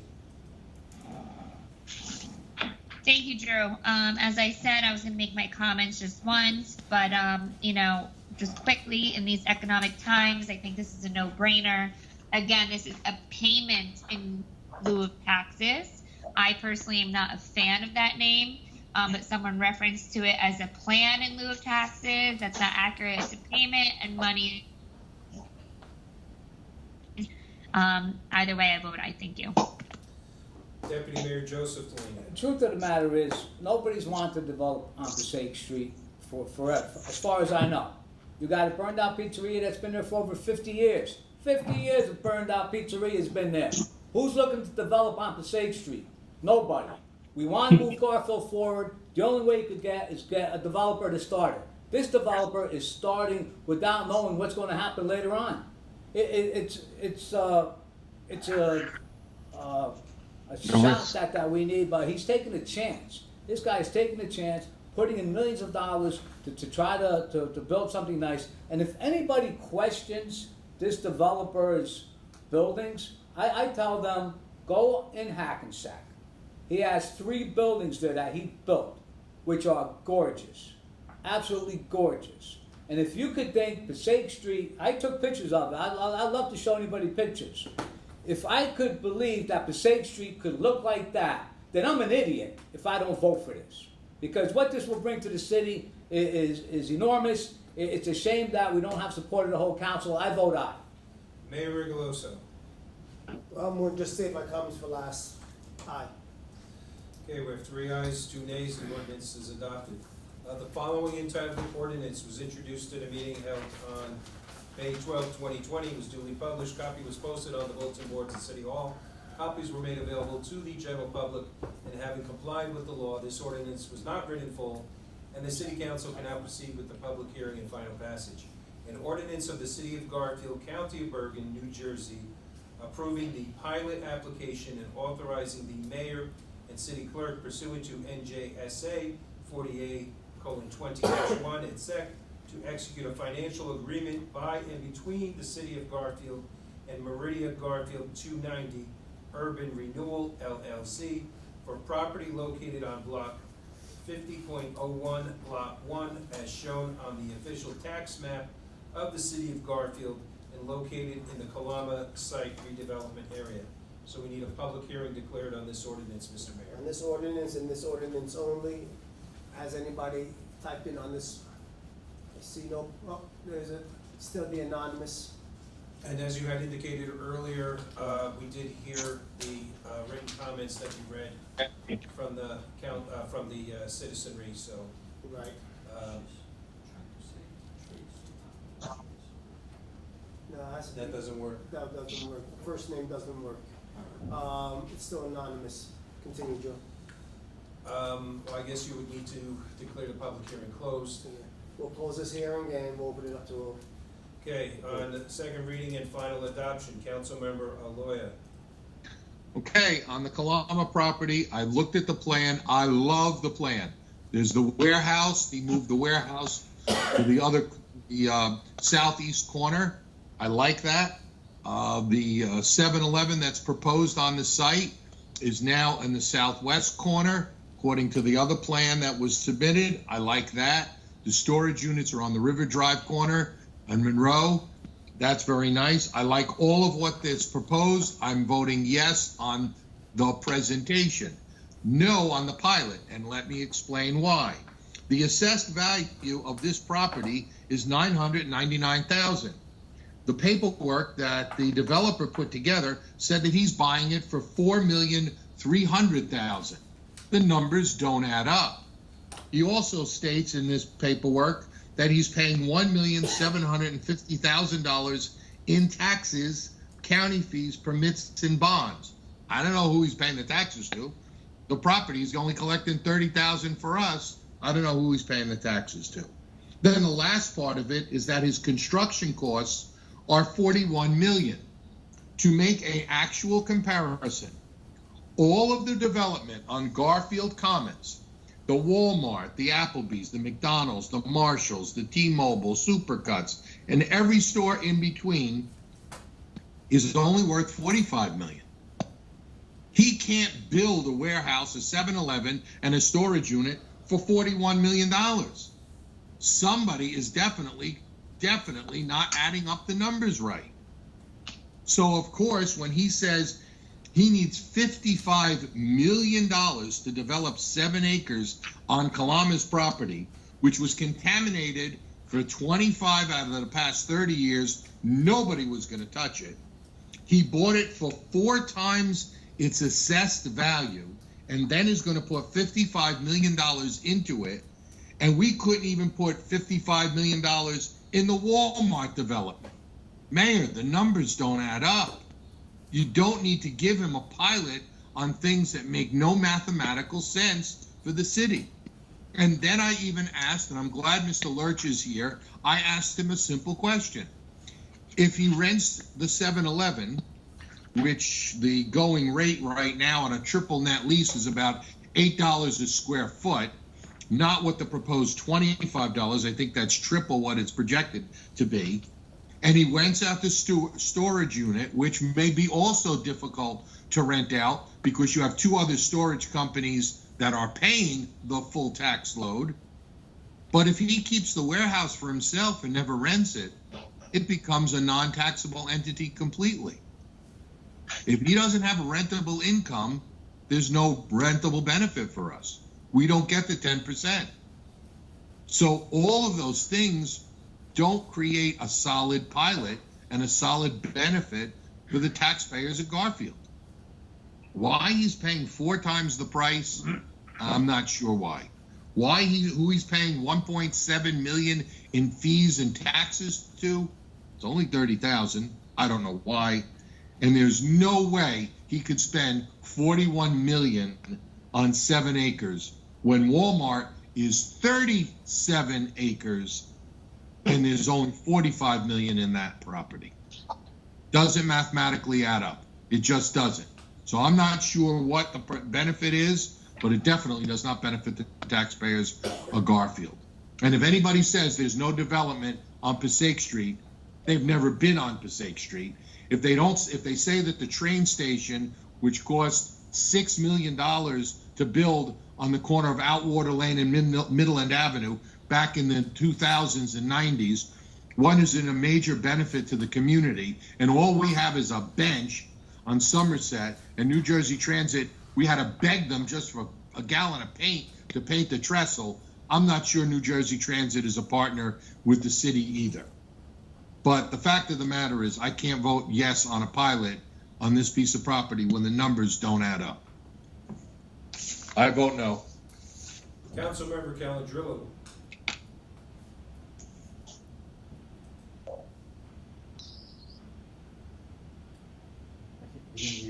Councilman Calandrillo. Can you hear? Yeah, Drew, your mic was off or whatever. Okay. A little great job on the numbers. But there again, I went to the assessor and asked him to come up with what he felt it would be assessed at. And the $55 million is off, and it's off by about $15 million. So the numbers that were being presented by the developer, they're not even matching. We'll never see the money that they're talking about. We'll never see the success of this project. Yes, is it a heavily contaminated site? 1,000% it was.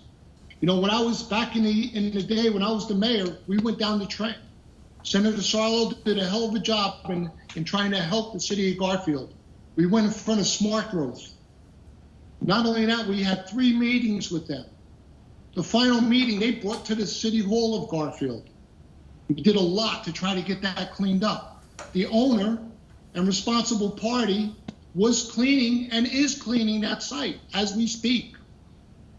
It is still contaminated. No one could put a shovel in the ground until it gets clearance. Again, I'm going to say that again for everybody. No one could build until it gets cleared. Mr. Boswell, has it been cleared yet? I can't hear you. Your mic is off. No, it's an ongoing remediation. Okay, so that means it cannot be built yet. Now, it's been said, I love the plan. I love the plan because it's something. It's commercial. Originally, they wanted 80 parking spots on the street. 80 parking spots that would have taken from the residents in that area. Originally, they wanted to put a truck entrance by the back end of number 6 school. My concern is the safety. So did I vote on that plan that could have been rectified and brought to us 2 weeks later? I voted no on that plan because the changes were not implemented. The planner even said we need to change this. Mr. Delaney said, no, we're not going to change it. We're going to vote on what's there.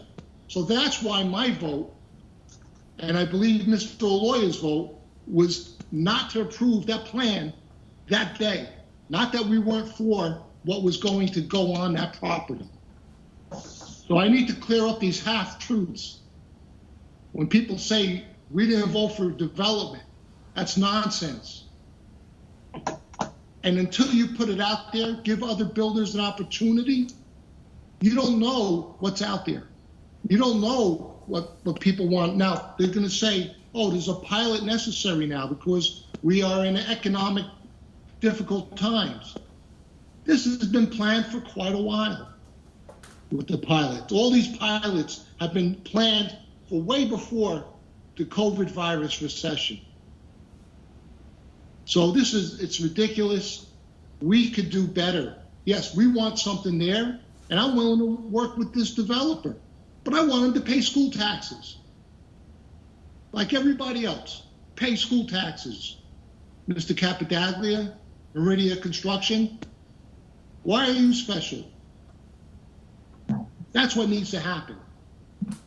And with that, they will have my support on this if they pay the school taxes. So with that, I have to vote no on this. Well, it's hard. Okay, Councilmember Aaron Delaney. Thank you, Drew. My vote is aye on this, plain and simple. I respect everyone's opinions and that they're allotted the time to share and speak. And I've said it on numerous occasions about not explaining our votes according to Robert's Rule of Order. So if we could put that on the agenda for the next meeting. I mean, it's already 9:30 at night, and I've heard a lot of the same comments over and over tonight. And again, I respect everyone's opinions and they're entitled to it and it's deserved. But at this point, it's getting a little exhaustive to me. So we could have that on the agenda again to explore, because as far as I understand, we may not be able to explain our votes, and it would be shared for council comments at one time at the end. With that being said, thank you. I vote aye. Deputy Mayor Joseph Delaney. 35 years, it's been empty 35 years, it's been contaminated. What else can I say? We finally got a developer. I vote aye. Mayor Rigoloso. I vote aye. We have 3 ayes, 2 nays. The ordinance is adopted.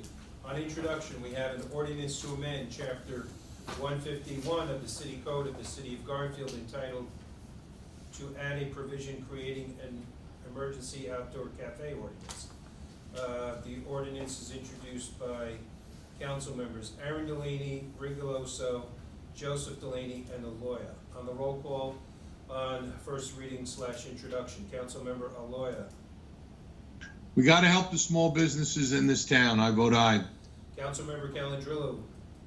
Yes, I'm voting aye. I just hope that through Tom's part of putting into what the approvals are, along with our other inspectors, that it's in a safe method.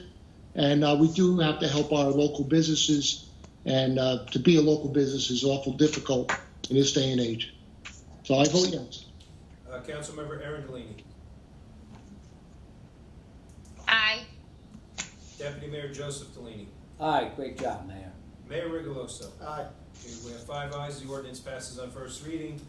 Also on introduction, an ordinance to amend Chapter 114 of the City Code of the City of Garfield entitled Fees to add a provision creating mechanical code fees.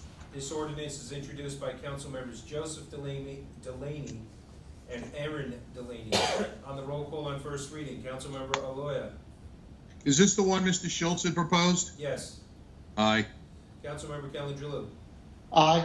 Councilmember Aaron Delaney. Aye. Deputy Mayor Joseph Delaney. Aye. Mayor Rigoloso. Aye. Okay, we have 5 ayes, the ordinance passes on introduction.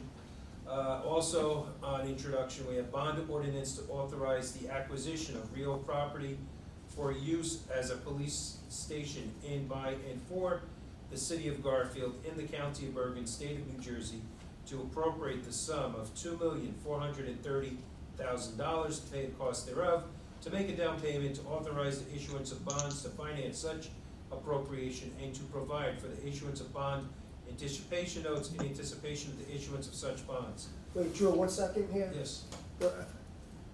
Bond ordinance authorized acquisition for the real property for the use of a police station. It doesn't have to be used for a police station. We could purchase this piece of property. The police could still come here, but we have this piece of property. That's my understanding, yes. That's my understanding as well. Okay. Because that's the matter behind this, is that we get the real estate and we have a viable piece of asset for a piece of, The body of the ordinance guides, not the title. okay, thank you. Actually, we need a second signature on this. We only have Councilmember Joseph Delaney. I'll sign it. I gotta sign it now. Yeah, Got me.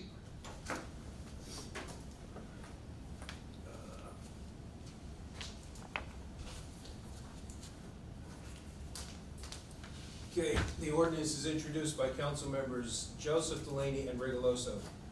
On the roll call on first reading, Councilmember Aloya. No. Councilmember Calandrillo. No, we just put out a lot of money building our police station. Mayor asked for the ordinance to be drawn up, but I haven't heard any reasoning as to why this should happen, how it should happen, and why we're going to put an extra burden on our taxpayers. So I have no information. I don't know what's going on with this, so I vote no. Councilmember Aaron Delaney. Thank you, Drew. Can you hear me? Yes. Okay, your end is breaking up quite a bit. I think we all know what my vote is on this. I think I was the only one not in support of extending the temporary police station for the amount of time that it's been extended. I think it's at least $18,000 a month right now, and I think it's money that we're just throwing out the window. Personally, I understand, again, people could have different points of view. I was willing to compromise, but I think we should have gotten rid of this property a while ago. The second we were able to move in the new police station, we should have. Therefore, I vote no. Deputy Mayor Joseph Delaney. Yeah, when the mayor said about this, I did a little fact checking and found out how much money we actually put into that building. We put quite a bit of money into that for it to be the police station, for the safety of our police officers. Now, I wasn't on board for making it another police station, but I was on board for maybe something the city could use it for, whether it be DPW, Board of Ed office, which they're renting right now. They could rent that from us and pay the city. That's a savings right there that we could have. And the mayor put these different things out. That's why I was in favor of thinking about it, in favor of looking into it. I don't like to just say no. if I don't know all the facts, but we did put a lot of money into it. I see we don't have the votes to go forward, so, but that's fine. I vote no. Mayor Rigoloso. Yeah, you know, the reasoning behind this was it's a piece of property. You can never have too many pieces of property. Everybody that sits on the council, or most of everybody, other than myself, only has one piece of property, but everybody else has property, and everybody's value goes up. This was a nice piece of property over there. We spent close to $2 million already on that piece of property, from developing it to getting it up and ready for a police station. And we're gonna spend probably another $500,000 taking everything back out again, all right? Now, we could have used that piece of property. The police could have stayed there for another month or two, rent-free, I guess. And then we could have looked to see what we could do with it. Our city hall, it's overcrowded, all right? You got these little offices the size of a closet. We can move parts of City Hall in there. We can move DPW in there. We can move dispatchers in there. It's a big asset to the city of Garfield. But like everything else, when we want to do something, you know, it's always, you know, you get shot down. You know, this is a big asset to the city of Garfield. But I'm going to continue with it. You know, I vote aye on it, but it doesn't really matter. It gets shot down, and, you know, I get it. Okay, we have 1 aye, 4 nays. The ordinance is defeated, and that concludes all written items for voting. This time, Mr. Mayor, members of the City Council. Mr. Mayor, there were a few comments that related to something other than the pilots. So if I could go through the written emails. Mr. Torrey was all about the pilot. Mr. Rowe was all about the pilot. I'll help you out. I think you got the Tana and Mrs. Giordano. Right. Those are the two ones you stopped to read a little more. Okay. Everybody else was, we read through it. Okay. Tana Raymond, 93 Spring Street, to Mayor Riggs. You at the last meeting accused me of not being transparent when I was on the council. Maybe you are not aware, I was the one who fought to get council meetings televised so that taxpayers could witness what we are doing in the city.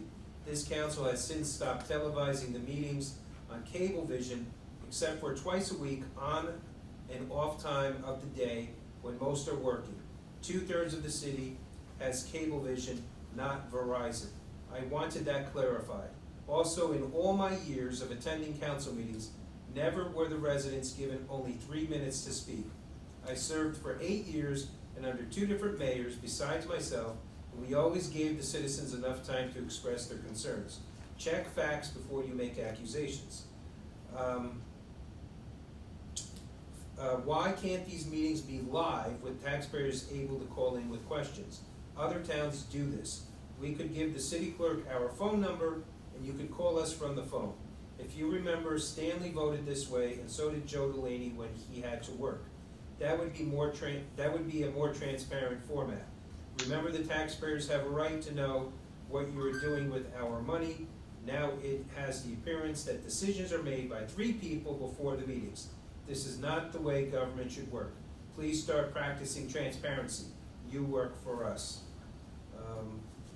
Then I think we go to Joan Banis. She said, I need to comment on the event. Joan Banis is 20 Hepworth Place. I need to comment on the events that occurred during the last planning board meeting on May 28th.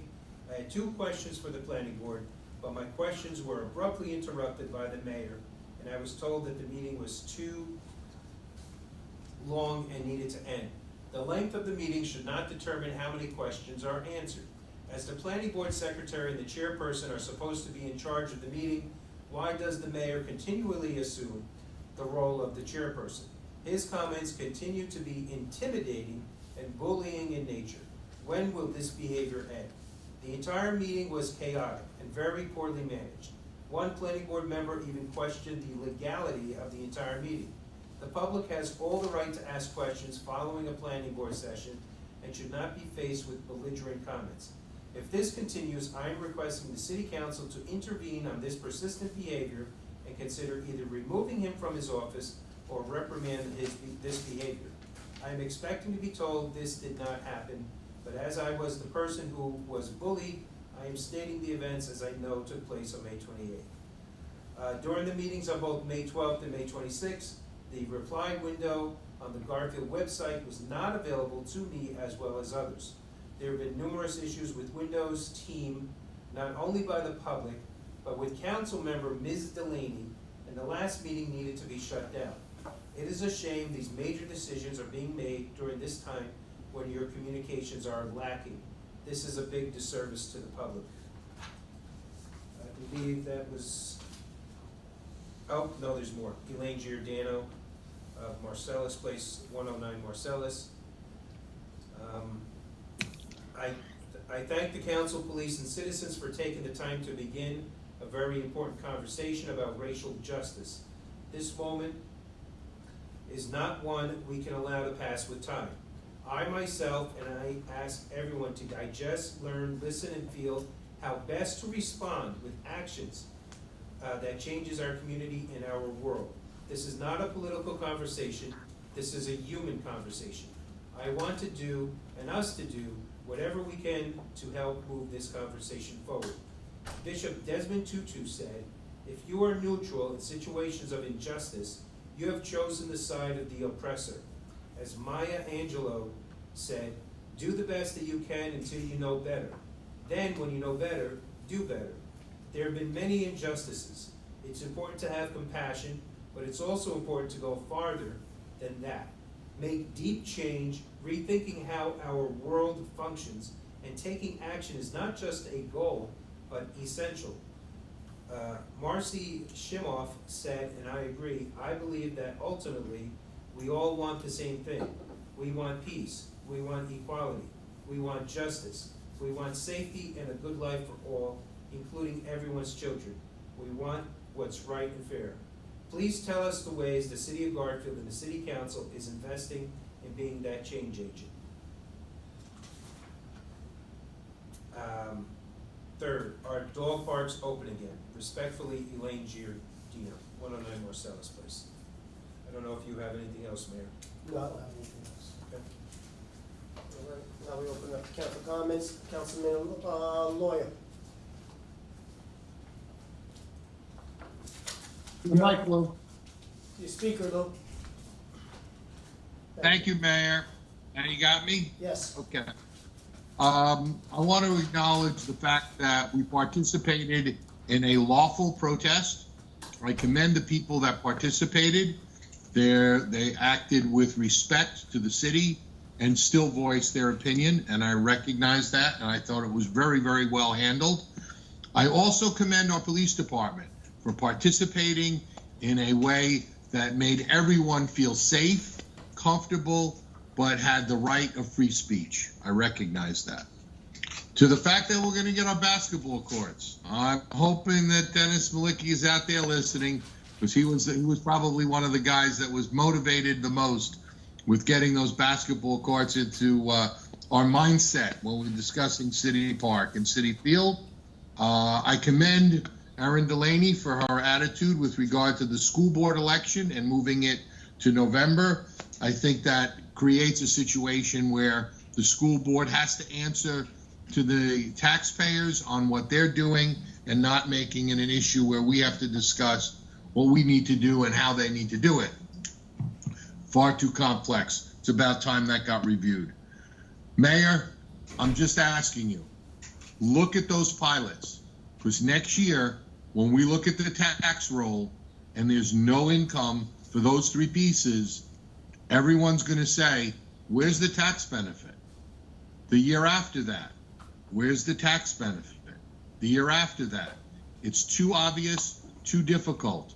Every developer that we've developed with has made contributions over and above their daily taxes. Mayor, please consider it. That's all I ask. Just consider it. We wanted to make one piece of property out of the two, therefore making the parking a situation that would benefit both buildings. That was turned down. The Kalama property, outstanding site. It looks really, really good what they're proposing. Where's the tax benefit?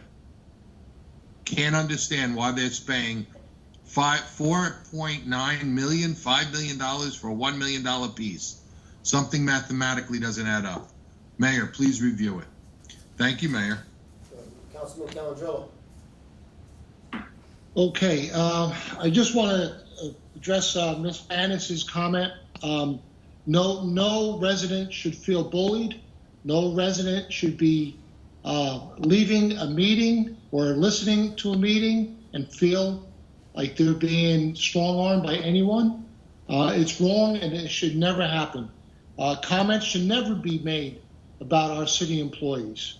And I've heard things said, so this is something that has to change. It really has to change, Mayor, and it's not to be tolerated.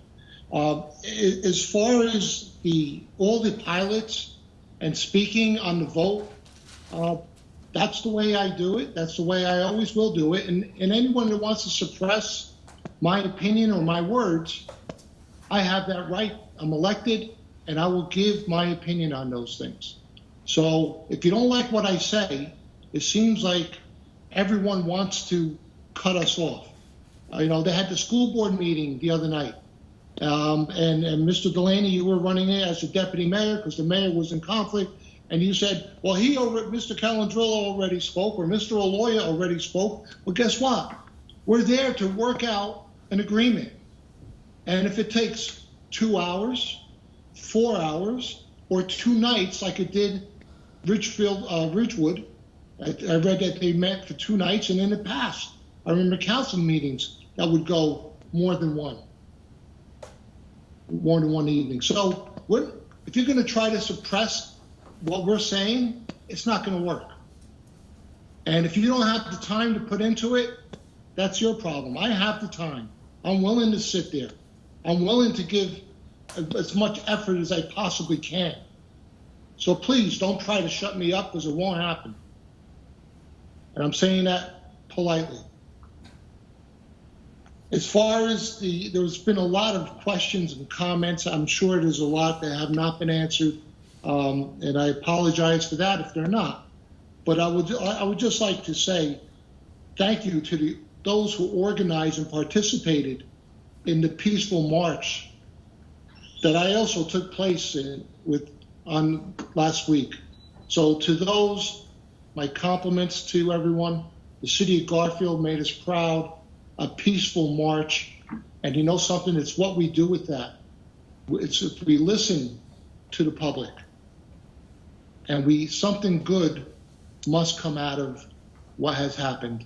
So to everyone, I wish you a peaceful night and good night. Thank you for listening. Councilwoman Delaney. Thank you, Mayor. I don't have too much to say tonight, but I do want to commend everyone that was involved in the event on last Thursday. I apologize. I was working in Elmwood Park and unable to attend, but I saw that everyone else on the governing body was there. So I'm very proud to say that my peers and fellow council members were there and that it was as successful as it was. And I'm glad that you guys were all there to support it.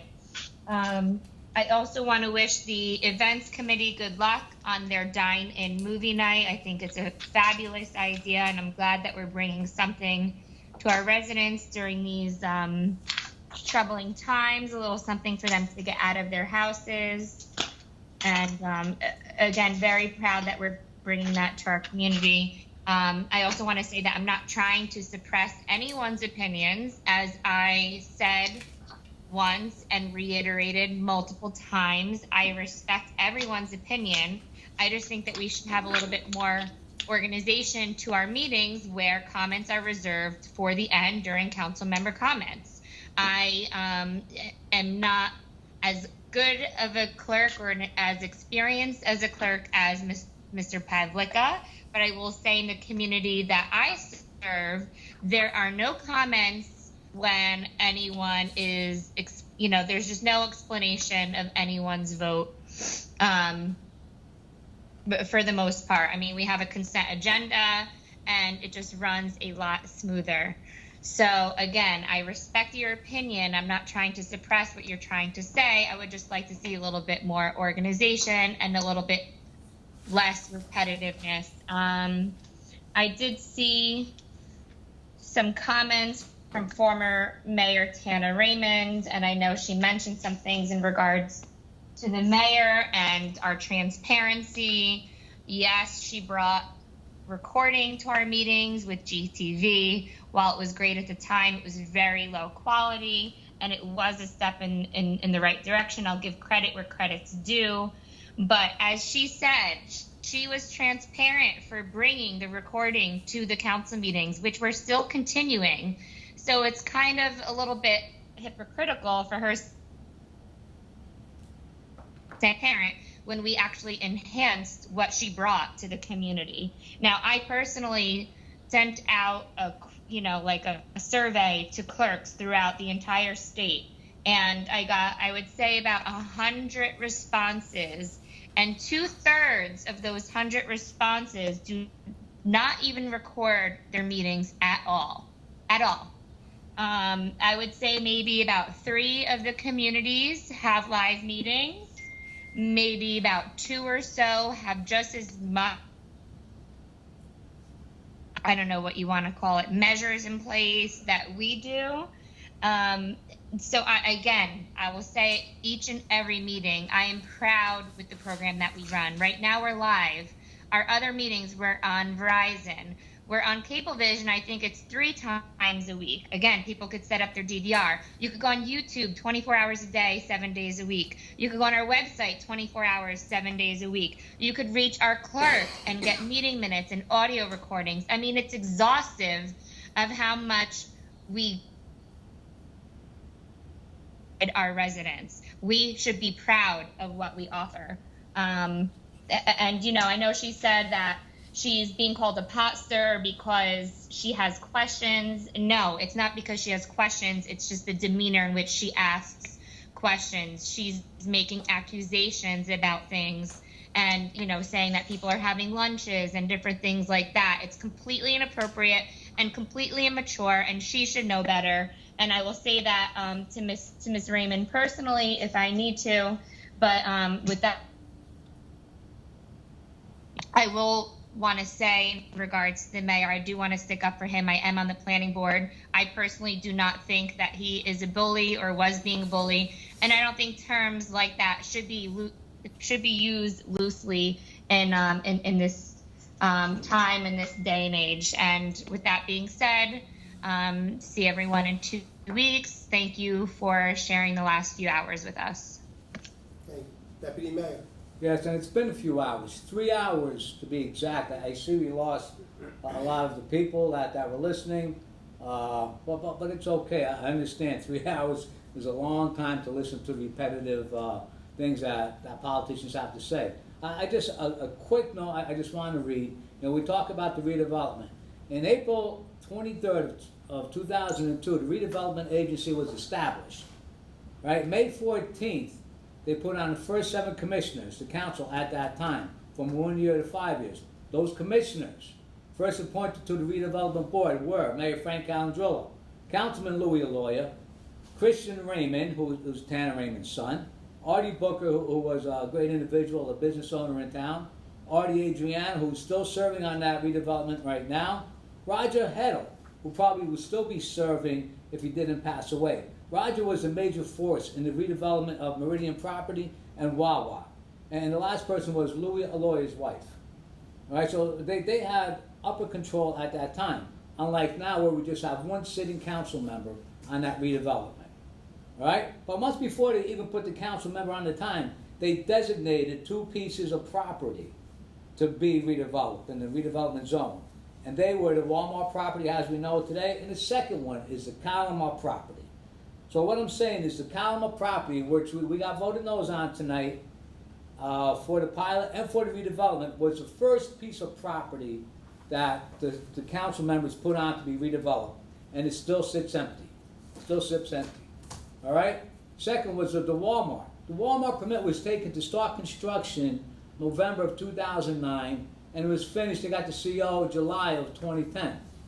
All right? Applebee's was right after that. They were finished July 15th of 2010. And then for 3 years, nothing happened. That Walmart property sat empty. Then in 2013, I was the mayor. I don't like to toot my horn, but the fact is, McDonald's was built, and which was held up for years because I don't know. It's been said because it had a drive-through. It was after McDonald's was built that we did get the Marshalls, Burlington, and PetSmart. So the redevelopment was started in 2002. Okay, here it is, 2013, and you're just getting the McDonald's built because you held it up for some reason. I don't know. All right, let's go to the Wawa redevelopment, which everybody's been talking about tonight. It spent years in discussion, years. But when I was the mayor, we had many special meetings with the Cormont and the Venetian on how we could get this project going. I was the mayor, that project wasn't even off the ground yet.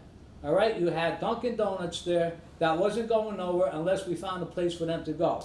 So it was through conversation with the Cormont owners, with Tom Dutch. Tom Dutch was at that meeting. We had special meetings to finally get that thing going. And with Roger Heddle leading the way at that point, construction began in 2013 and it was finally finished in April of 2015.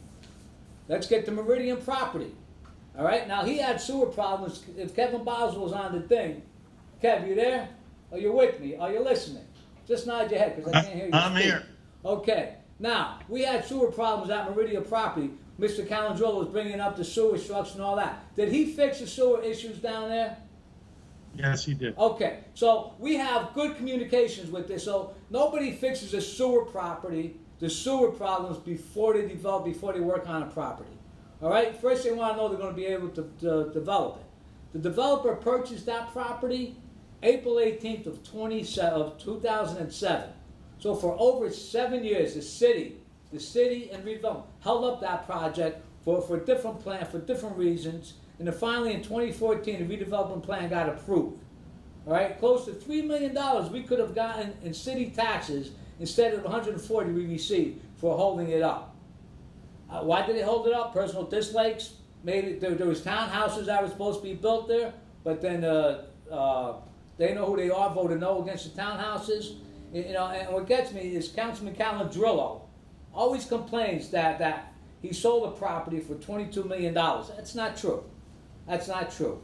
All right? But I know if I was a property owner around that complex, and I have a piece of property right now worth $22 million compared to a piece of contaminated property that was there, I'd be extremely happy.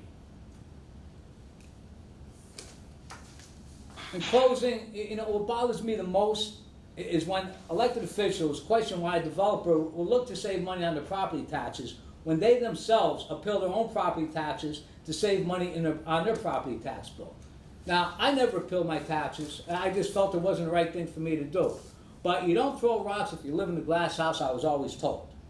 You know, and what I also love is why we're saying, why the rush? Why the rush? Why the rush? Are you kidding me? Why the rush? 35 years, a piece of property has been contaminated and empty, and why is the rush? That's like the police station, breaking ground, 2007, and finally gets built 2020, 2019? I mean, are you kidding me? Why the rush? And I'm sure it might not even been built if we didn't have the mayor and certain council members leading the way, pushing it, get things done. There's no reason to take so long in city government. There's no reason whatsoever. This is a shot in the arm of redevelopment for the city. It's a start. I'm sure we're going to do very well with taxes.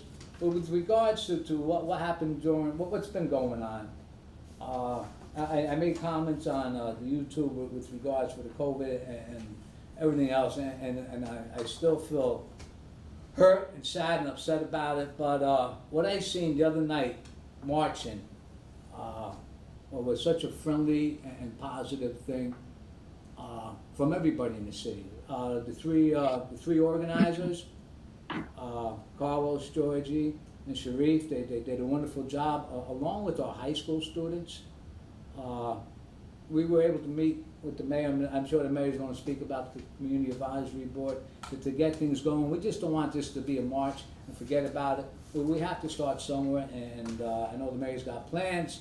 And I'd like to also say we were lucky enough, we got invited to march in Elmwood Park yesterday too, with their mayor and council, myself and the mayor. And again, peaceful march. I actually got to march with my nephew. who is an Elmwood Park high school student, involved in many activities there, and it's good to see that the young people getting involved. With that, I'd like to thank everybody for listening for whatever it is, over 3 hours. And who's ever left, I don't see too many people. I guess Dieter is having dessert. But Dieter, if you are having dessert, please watch your waistline. I know she put a few pounds on. But I'm still here. I was eating my dinner. I'm sorry. Oh, okay, Dieter. Good to see you, pal. That's it. Thank you. Dieter, since you're still here, I'd like to give you the floor for a couple of minutes. If you could sum up the Kalama Chemical plant and the finances behind it. There were some questions asked about that. If you briefly. Sure, Mayor. I'll give a few words. As far as the Kalama site, the question was, as far as what are we collecting on that site right now? The property taxes on that site right now are just shy of $30,000 a year. What he's proposing, based on the warehouse and the 7-Eleven and the whole operation, when it becomes fully rented, when it becomes fully stabilized, what we call, it'll generate approximately $420,000 per year for the city when it's fully stabilized based on the rents that he provided. So that's really the positive impact on the Kalama site. Thank you. All right. First, I want to address Tana Raymond, Ms. Raymond. You got GTV to come up there probably the last 5 or 6 months. The reason there was no 3 minutes was because no one came to a council meeting until the TV started to show up. I came to a few council meetings, and there's probably 3 other people in the whole audience. So you gave us all the time you wanted. It wouldn't have mattered. But now, because the TV, a lot of people like to play to the TV. A lot of people like to play to the cable vision. So when they come on up, they want to keep coming up. All right? 3 minutes is long enough. I polled a bunch of mayors, and when they run their council meetings, they give anywhere between 2 to 4 minutes. All right? So 3 minutes is sufficient amount of time. And we are transparent. We're more than transparent than ever before. You sat on the council for 8 years, all right? Until the last year of your council, you start to become transparent, all right? Mrs. Joan Benez, that's it. You asked the questions 3 times, 4 times. You keep asking the same questions, and you're getting the same answer over and over again. All right, and you throw that word bully out all the time. No one's talking down. Just because we talk and we disagree, all of a sudden you become a bully. I remember that. I hear the echo here now. All of a sudden, I remember that. You brought your brother to a council meeting to demand an apology because you didn't like the way you were spoken to. And then at a planning board meeting, you brought someone, and he threatened to take the guy outside, the planning engineer, to take him outside because the way he spoke to you at the previous planning board. So it just seems funny that all of a sudden people disagree and they're bullying and you're bullied. You're bullied. I don't know if you know what that definition means, all right? But it's getting tiresome that you keep using that word when people disagree. You accuse the deputy mayor of bullying you, I'm bullying you, the planner's bullying you. I don't know what to tell you. All right? I felt bullied that day you brought your brother to the meeting. All right? So there we are at that. I'm going to move on to other things. First of all, it was a great march. The Black Lives Matter and the George Floyd March, it was something that brought the city of Garfield together. It was great to see. I want to thank the police and everything, and the students and the other organizers that brought it together. We were worried about it. We see what was going on TV, and then you heard the neighboring town, and we were nervous. But everybody stepped up. This was a peaceful protest, and it was very sacred. We want to redevelop it. Things need to change, and that's part of the change. you know, everything has a life.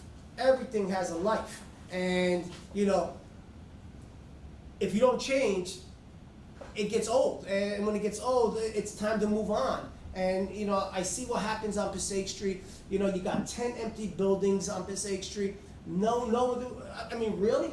Is this what you're looking at? Barbershops and nail salons and liquor stores, you know, who's going there? And now everybody's debating, you know, a pilot program because they're trying to slow up the progress. Really, this is a good deal for the city of Garfield. This is a great deal for the city of Garfield. We're going to start to see something. There's going to be a bustling downtown, hopefully in the next couple of years, where people want to move to Garfield, people want to stay in Garfield, people want to shop in Garfield, dine in Garfield, live in Garfield. We had this great protest, and everybody was saying the same thing. There got to be change. We got to move forward. You know, if not, you know, this is going to be the same town as it was in the 70s and the 60s. And that's not what we want. We gotta have there has to be a vision, and we see the vision. You know, we just need to do something. We need to do something, and you know, this protest was, I think, you know, an eye opener for a lot of people. That there are a lot of people who want to be heard, who want to get involved, and there's a lot of people who want to do the right thing. But there's a lot of people who want to see a change in the city of Garfield. All right, they don't like what they're hearing. They don't like what they're seeing. Okay, so there has to be a change. And I know some people are going to say, "Well, change the council." Yeah, that's fine. Change the council. I've only been on it for 3 years. Okay, other people have been on it for 20 years. So you know, if you don't like what I'm doing, that's fine. But at the end of the day, there needs to be change. All right, positive change. Now.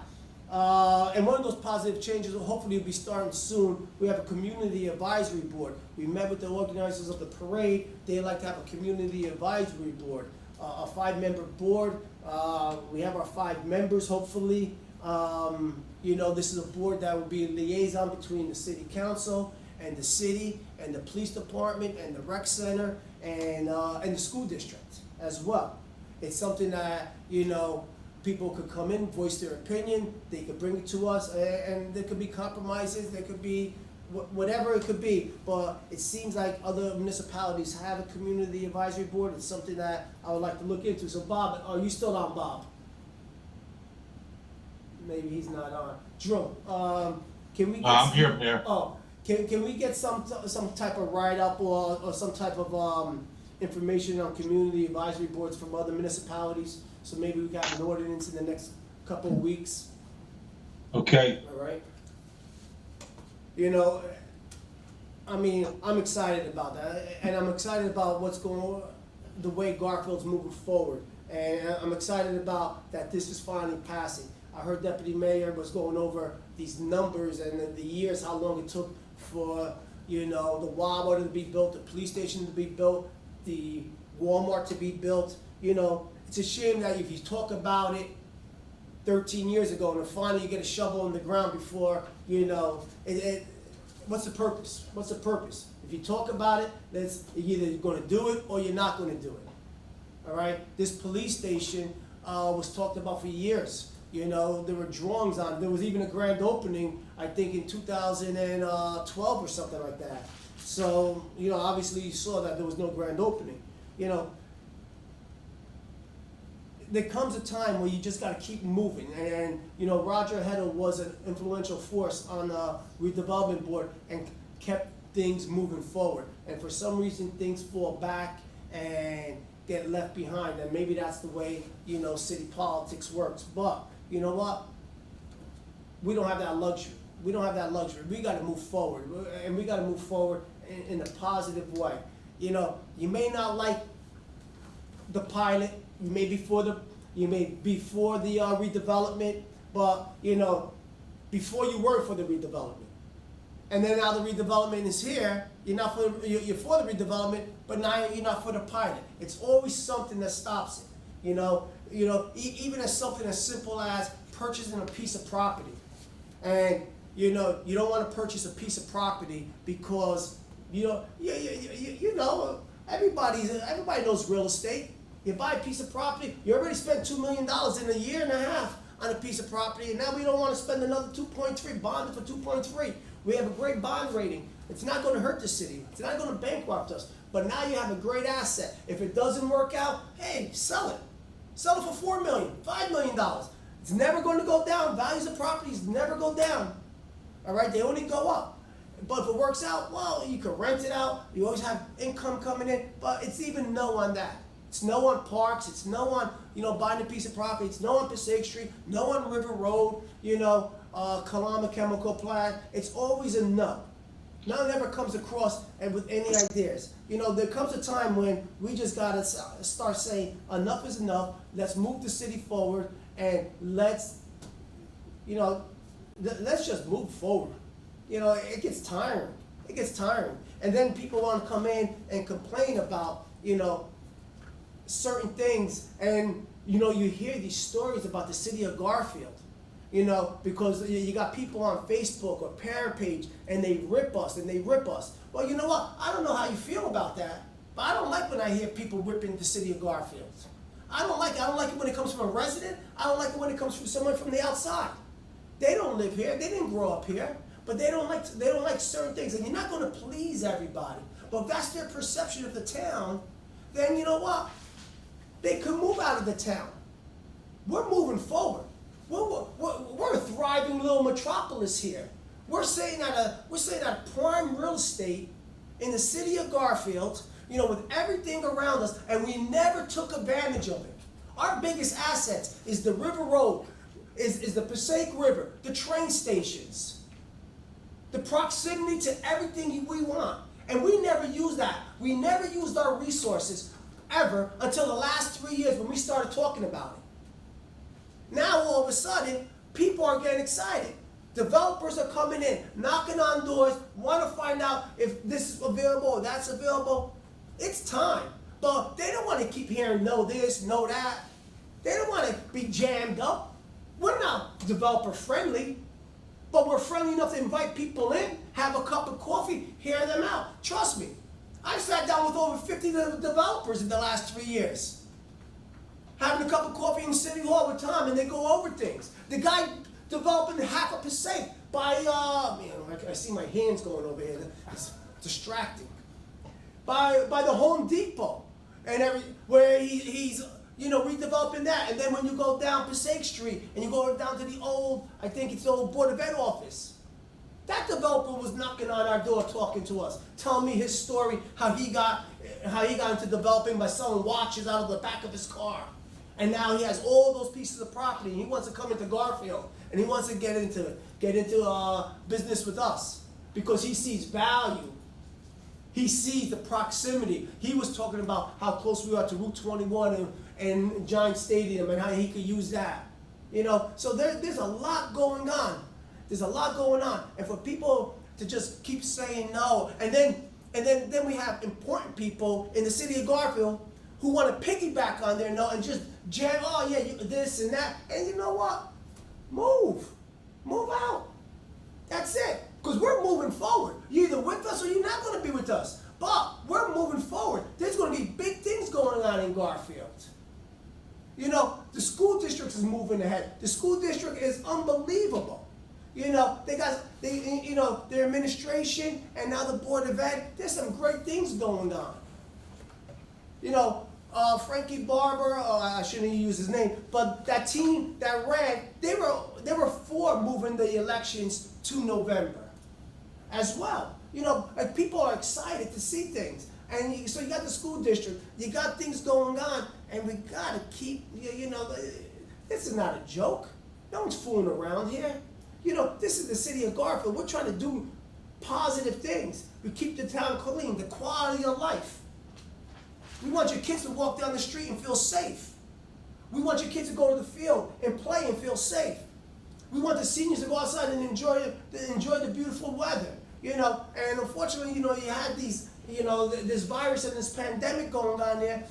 We help our small businesses. We help our organizations. We're always helping and everything like that. So why can't we help everybody and redevelop and clean up these blighted neighborhoods? Because if you don't think Passaic Street's a blighted neighborhood, then I don't know what to tell you.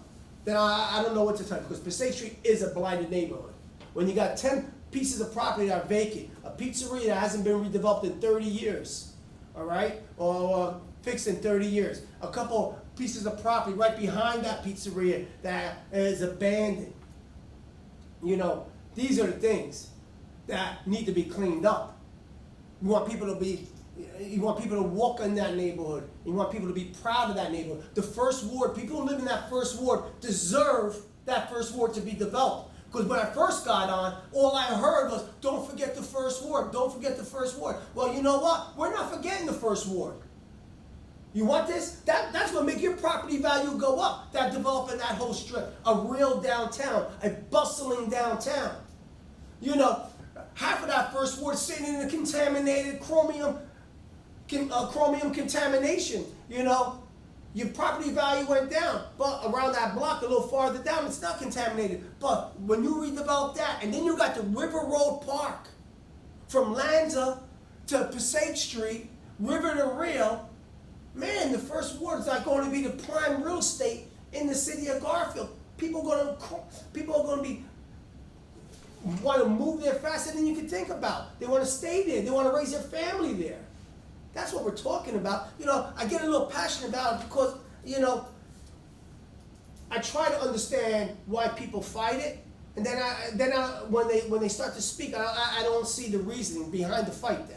And, you know, that's how I feel about it. But with that being said, you know, I'm proud to, you know, start this community advisory board, and hopefully that will bridge the gap between all those issues that have been going on, you know, in the city of Garfield, where there could be some a liaison between the police, the organizations, and the school and us. You know, and hopefully we can get some good dialogue. Hopefully we get some good bylaws, and we'll move on. With that being said, you know, everybody just stay safe, and with the whatever the governor figures out when we get that information, Drew, when we get that information from the governor about, you know, opening up and more people could come into the, you know, meetings, will determine if that will be remote again or we'll be back home again. Okay? Meeting adjourned. Make a motion. We have a motion by Second. Deputy Mayor Joseph Delaney, seconded by Councilmember Aaron Delaney. All in favor, please say aye. Aye. I hear 5 ayes.